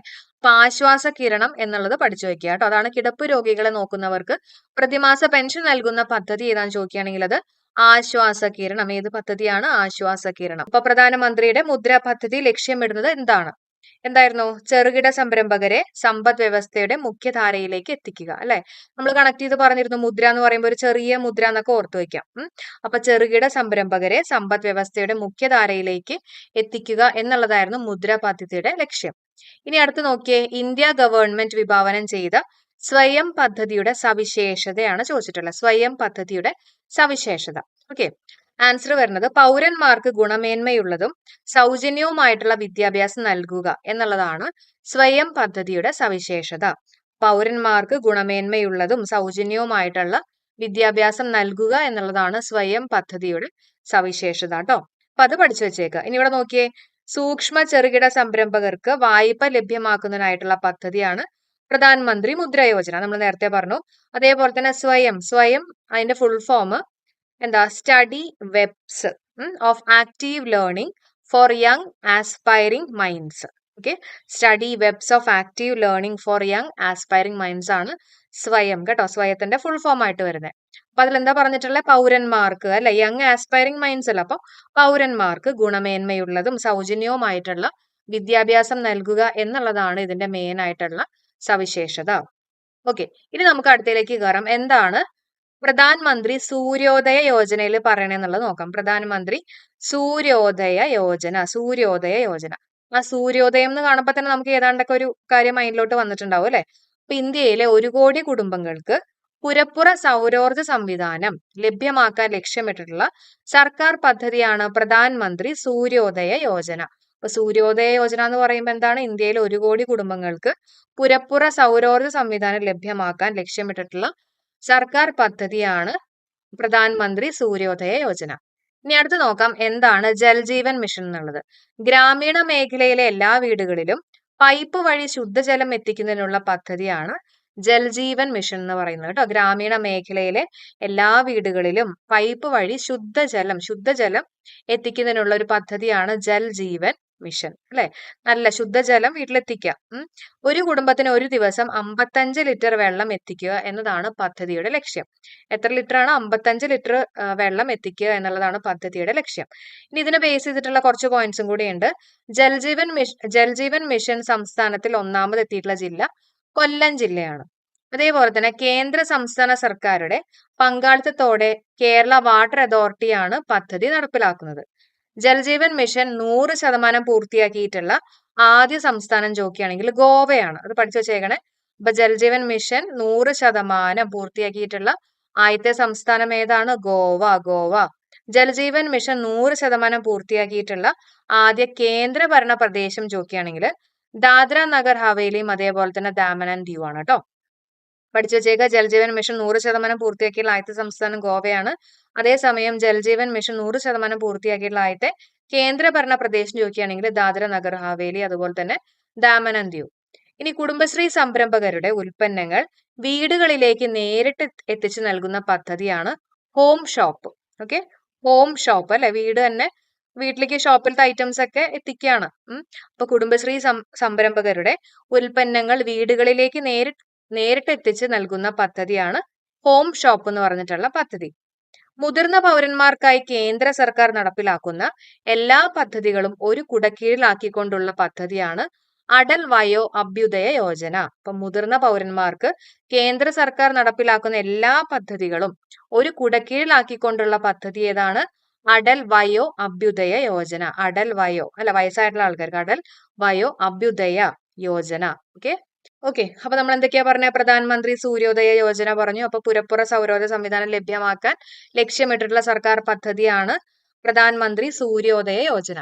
പിന്നെ നമ്മൾ പറഞ്ഞത് ജൽജീവൻ മിഷനെ കുറിച്ച് പറഞ്ഞു അല്ലെ. അപ്പൊ എന്താ ജൽജീവൻ മിഷൻ എന്ന് പറഞ്ഞാല് ഗ്രാമീണ മേഖലയിലെ എല്ലാ വീടുകളിലും പൈപ്പ് വഴി ശുദ്ധജലം എത്തിക്കുന്നതിനുള്ള പദ്ധതിയാണ് ജൽജീവൻ മിഷൻ എന്ന് പറയുന്നത്. ഇനി അവിടെ തന്നെ നമ്മൾ പഠിച്ചിട്ടുള്ള ഇമ്പോർട്ടന്റ് ആയിട്ടുള്ള പോയിന്റ് ഉണ്ട്. ജൽജീവൻ മിഷൻ 100% പൂർത്തിയാക്കിയുള്ള ആദ്യത്തെ സംസ്ഥാനം ഗോവയാണ്. അതേസമയം പൂർത്തിയാക്കിയുള്ള ആദ്യ കേന്ദ്രഭരണ പ്രദേശം ദാദ്ര നഗർ ഹവേലിയും ദാമൻ ആൻഡ് ദിയു ആണ്. കുടുംബശ്രീ സംരംഭകരുടെ ഉൽപ്പന്നങ്ങൾ വീടുകളിലേക്ക് നേരിട്ട് എത്തിച്ചു നൽകുന്ന പദ്ധതിയാണ് ഹോം ഷോപ്പ് അല്ലെ, ഹോം ഷോപ്പ്. മുതിർന്ന പൗരന്മാർക്കായി കേന്ദ്ര സർക്കാർ നടപ്പിലാക്കുന്ന എല്ലാ പദ്ധതികളും ഒരു കുടക്കീഴിലാക്കിക്കൊണ്ടുള്ള പദ്ധതിയാണ് അടൽ വയോ അഭ്യുദയ യോജന. ഇത്രയും ഓക്കെ അല്ലേ? നമുക്ക് എന്തായാലും ഓപ്ഷൻസ് ഉണ്ടാവുമല്ലോ, അത് കിട്ടിക്കഴിയുമ്പോൾ നമുക്ക് ചെയ്യാൻ പറ്റൂ കേട്ടോ. നഗരപ്രദേശങ്ങളിൽ അടിസ്ഥാന വികസന സൗകര്യങ്ങൾ ലഭ്യമാക്കുന്നതിനുള്ള കേന്ദ്ര സർക്കാർ പദ്ധതിയാണ് അമൃത്. അപ്പൊ എവിടെയാണ്?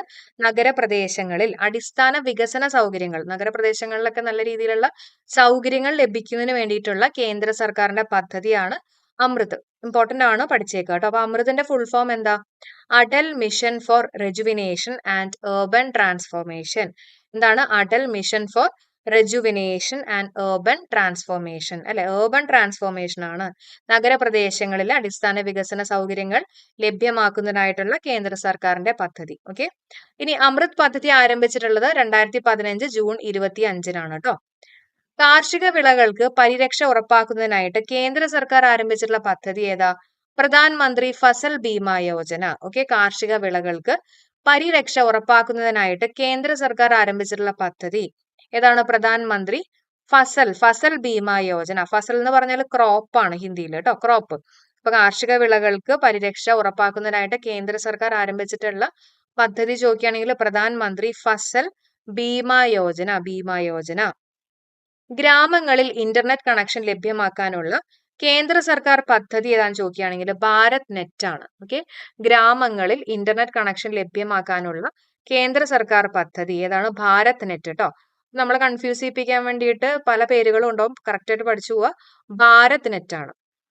ഇനി അടുത്ത പോയിന്റ്, അരക്ഷിതാവസ്ഥയിലായ കുട്ടികളുടെ സംരക്ഷണത്തിനും പുനരധിവാസത്തിനുമായി കേന്ദ്ര സർക്കാർ ആവിഷ്കരിച്ചിട്ടുള്ള പദ്ധതിയാണ് മിഷൻ വാത്സല്യ. അപ്പൊ മിഷൻ വാത്സല്യ, ആ വാത്സല്യ എന്നുള്ള ടേം കാണുമ്പോൾ തന്നെ നമുക്കറിയാം എന്താ? അരക്ഷിതാവസ്ഥയിലായിട്ടുള്ള കുട്ടികളുടെ സംരക്ഷണത്തിനും അല്ലെ, കുട്ടികളുമായിട്ട് ബന്ധപ്പെട്ടിട്ടുള്ള കാര്യം ഒന്ന് മനസ്സിലായി. കുട്ടികളുടെ സംരക്ഷണത്തിനും പുനരധിവാസത്തിനുമായിട്ട് കേന്ദ്ര സർക്കാർ ആവിഷ്കരിച്ചിട്ടുള്ള പദ്ധതിയാണ് മിഷൻ വാത്സല്യ. 1098 ഹെൽപ്പ് ലൈൻ നമ്പറിൽ മാറ്റമില്ല. അടിയന്തര ഘട്ടത്തിൽ പോലീസ് സഹായം ആവശ്യമെങ്കിൽ 112 എന്ന ഹെൽപ്പ് ലൈൻ നമ്പറിലേക്ക് കൈമാറും. രാജ്യത്തെ ഓരോ കുട്ടിക്കും ആരോഗ്യകരവും സന്തോഷകരവുമായിട്ടുള്ള ബാല്യം ഉറപ്പാക്കുകയാണ് മിഷൻ വാത്സല്യയുടെ ലക്ഷ്യം. അപ്പൊ മിഷൻ വാത്സല്യയുടെ ലക്ഷ്യം എന്താ? രാജ്യത്തെ ഓരോ കുട്ടിക്കും ആരോഗ്യകരവും സന്തോഷകരവുമായിട്ടുള്ള ബാല്യം ഉറപ്പാക്കുക എന്നുള്ളതാണ് മിഷൻ വാത്സല്യയുടെ ലക്ഷ്യം. ഇനി അടുത്ത് നോക്കാം, എന്താണ് പ്രധാനമന്ത്രി പ്രണാം പദ്ധതി എന്നുള്ളത് നോക്കാം. രാസവളങ്ങളുടെ ഉപയോഗം കുറയ്ക്കുന്നതിനും ജൈവവളങ്ങൾ പ്രോത്സാഹിപ്പിക്കുന്നതിനും കേന്ദ്ര സർക്കാർ 2022-2023 ബഡ്ജറ്റിൽ പ്രഖ്യാപിച്ചിട്ടുള്ള പദ്ധതിയാണ് പ്രധാനമന്ത്രി പ്രണാം പദ്ധതി. അത് ഇമ്പോർട്ടന്റ് ആണ്, ചോദിക്കാം. അപ്പൊ രാസവളങ്ങളുടെ ഉപയോഗം കുറയ്ക്കുന്നതിനും ജൈവവളങ്ങൾ പ്രോത്സാഹിപ്പിക്കുന്നതിനും കേന്ദ്ര സർക്കാർ 2022-2023 ബഡ്ജറ്റിൽ പ്രഖ്യാപിച്ചിട്ടുള്ള പദ്ധതി ഏതാണ്? പ്രധാനമന്ത്രി പ്രണാം പദ്ധതി കേട്ടോ, പ്രണാം പദ്ധതി. ഇനി PM പ്രണാം, അപ്പൊ അതിൽ പറയുന്ന ബാക്കി കുറച്ച് പോയിന്റ്സ് കൂടെ നമുക്ക് നോക്കാം. മാതൃഭൂമിയുടെ പുനരുദ്ധാരണം, അവബോധം, ഉൽപാദനം, പോഷണം, മെച്ചപ്പെടുത്തൽ. അപ്പൊ അതിന്റെ ഫുൾ ഫോം ആണ് ഇവിടെ പറഞ്ഞിട്ടുള്ളത്. ഈ പ്രണാമിന്റെ ഫുൾ ഫോം ആണ് programme for restoration, awareness, nourishment and amelioration of mother earth എന്നുള്ളതാണ് കേട്ടോ ഇതിന്റെ ഫുൾ ഫോം ആയിട്ട് വരുന്നത്. ജസ്റ്റ് ഒന്ന് അറിഞ്ഞു വെച്ചേക്ക. മാതൃഭൂമിയുടെ പുനരുദ്ധാരണം, അവബോധം, ഉൽപാദനം, പോഷണം, മെച്ചപ്പെടുത്തൽ. ഓക്കെ, ഇനി ഗ്രാമങ്ങളിൽ ഇന്റർനെറ്റ് കണക്ഷൻ ലഭ്യമാക്കാനുള്ള കേന്ദ്ര സർക്കാരിന്റെ പദ്ധതിയാണ് ഭാരത് നെറ്റ്. നമ്മൾ നേരത്തെ പറഞ്ഞു അല്ലെ. ഇനി രാജ്യത്തേക്ക് കൂടുതൽ വിനോദസഞ്ചാരികളൊക്കെ ആകർഷിക്കാൻ കേന്ദ്ര സർക്കാർ പദ്ധതി ചോദിക്കുകയാണെങ്കിൽ അത് വിസിറ്റ് ഇന്ത്യ 2023. പേര് തന്നെ കിട്ടുമല്ലോ, വിസിറ്റ് ഇന്ത്യ, ഇന്ത്യ വിസിറ്റ് ചെയ്യുക അല്ലെ. അതായത് രാജ്യത്തേക്ക് കൂടുതൽ വിനോദസഞ്ചാരികളെ ആകർഷിപ്പിക്കാൻ കേന്ദ്ര സർക്കാർ നടപ്പിലാക്കിയിട്ടുള്ള പദ്ധതിയാണ് വിസിറ്റ് ഇന്ത്യ 2023. G20 സമ്മേളനത്തിന് ആതിഥേയത്വം വഹിക്കുന്ന ഭാഗമായാണ് ഈ ഒരു പദ്ധതി കേട്ടോ. ഇനി വടക്ക് കിഴക്കൻ സംസ്ഥാനങ്ങളിലെ വികസനത്തിനായി കേന്ദ്ര സർക്കാർ ആരംഭിച്ചിട്ടുള്ള പദ്ധതിയാണ് PM ഡിവൈൻ. ഓക്കെ, വടക്ക് കിഴക്കൻ സംസ്ഥാനങ്ങളിലെ വികസനത്തിനായിട്ട് കേട്ടോ, വടക്ക് കിഴക്കൻ സംസ്ഥാനങ്ങളിലെ വികസനത്തിനായിട്ട് കേന്ദ്ര സർക്കാർ ആരംഭിച്ചിട്ടുള്ള പദ്ധതിയാണ് PM ഡിവൈൻ എന്നുള്ളത് പഠിച്ചു വെച്ചേക്കുക കേട്ടോ. ഓക്കെ, അപ്പൊ ഒന്നും കൂടെ നോക്കാം. അമൃത് എന്ന് പറഞ്ഞിട്ടുള്ള പദ്ധതിയിൽ എന്താ പറഞ്ഞിട്ടുണ്ടായിരുന്നേ? അതായത് നഗരപ്രദേശങ്ങളിൽ അടിസ്ഥാന വികസന സൗകര്യങ്ങൾ മെച്ചപ്പെടുത്തുന്നതിന് വേണ്ടിയിട്ടുള്ള കേന്ദ്ര സർക്കാരിന്റെ പദ്ധതി അല്ലേ? അതിന്റെ ഫുൾ ഫോം എന്തായിരുന്നു? Atal mission for rejuvenation and urban transformation. പിന്നെ നമ്മൾ പഠിച്ചത് പ്രധാനമന്ത്രി ഫസൽ ബീമ യോജന അല്ലെ? ഫസൽ എന്ന് പറഞ്ഞാൽ ക്രോപ്പ്. അപ്പൊ കാർഷിക വിളകൾക്ക് പരിരക്ഷ ഉറപ്പാക്കുന്നതിനായിട്ട് കേന്ദ്ര സർക്കാർ ആരംഭിച്ചിട്ടുള്ള പദ്ധതിയാണ് പ്രധാനമന്ത്രി ഫസൽ ബീമ യോജന. പിന്നെ നമ്മൾ പറഞ്ഞു ഭാരത് നെറ്റ് അല്ലെ? അപ്പൊ ഗ്രാമങ്ങളിൽ ഇന്റർനെറ്റ് കണക്ഷൻ ലഭ്യമാക്കാനുള്ള കേന്ദ്ര സർക്കാരിന്റെ പദ്ധതിയാണ് ഭാരത് നെറ്റ്. പിന്നെ പറഞ്ഞത് മിഷൻ വാത്സല്യാണ്. വാത്സല്യം എന്ന് കേൾക്കുമ്പോൾ തന്നെ കുട്ടികളുമായിട്ട് നമുക്ക് കണക്ട് ചെയ്യാം. അരക്ഷിതാവസ്ഥയിലായിട്ടുള്ള കുട്ടികളുടെ സംരക്ഷണത്തിനും പുനരധിവാസത്തിനുമായിട്ട് കേന്ദ്ര സർക്കാർ ആവിഷ്കരിച്ചിട്ടുള്ള പദ്ധതിയാണ് മിഷൻ വാത്സല്യ. ഓക്കെ, പിന്നെ രാസവളങ്ങളുടെ ഉപയോഗം കുറയ്ക്കുന്നതിനും ജൈവവളങ്ങൾ പ്രോത്സാഹിപ്പിക്കുന്നതിനും കേന്ദ്ര സർക്കാർ 2022-2023 ബഡ്ജറ്റിൽ പ്രഖ്യാപിച്ചിട്ടുള്ള പദ്ധതിയാണ് പ്രധാനമന്ത്രി പ്രണാം പദ്ധതി അല്ലെ? പ്രണാമിന്റെ ഫുൾ ഫോം അറിഞ്ഞു വെച്ചേക്ക. മാതൃഭൂമിയുടെ പുനരുദ്ധാരണം, അവബോധം, ഉൽപാദനം, പോഷണം, മെച്ചപ്പെടുത്തൽ. ഓക്കെ, പിന്നെ നമ്മൾ പറഞ്ഞു വിസിറ്റ് ഇന്ത്യ, അതായത് രാജ്യത്തേക്ക് കൂടുതൽ വിനോദസഞ്ചാരികളെ ആകർഷിപ്പിക്കാൻ വേണ്ടിയിട്ടുള്ള കേന്ദ്ര സർക്കാരിന്റെ ഒരു പദ്ധതിയാണ് വിസിറ്റ് ഇന്ത്യ 2023. വടക്ക് കിഴക്കൻ സംസ്ഥാനങ്ങളെ വികസനത്തിനായി കേന്ദ്ര സർക്കാർ ആരംഭിച്ചിട്ടുള്ള പദ്ധതി ഏതാണ്? PM ഡിവൈൻ എന്നുള്ളത് പഠിച്ചു വെക്കാം. ഇനി അടുത്ത് നമുക്ക് എന്താണ് MGNREGP എന്നുള്ളത് നോക്കാം. MGNREGP എന്ന് പറഞ്ഞാൽ Mahatma Gandhi national rural employment guarantee programme.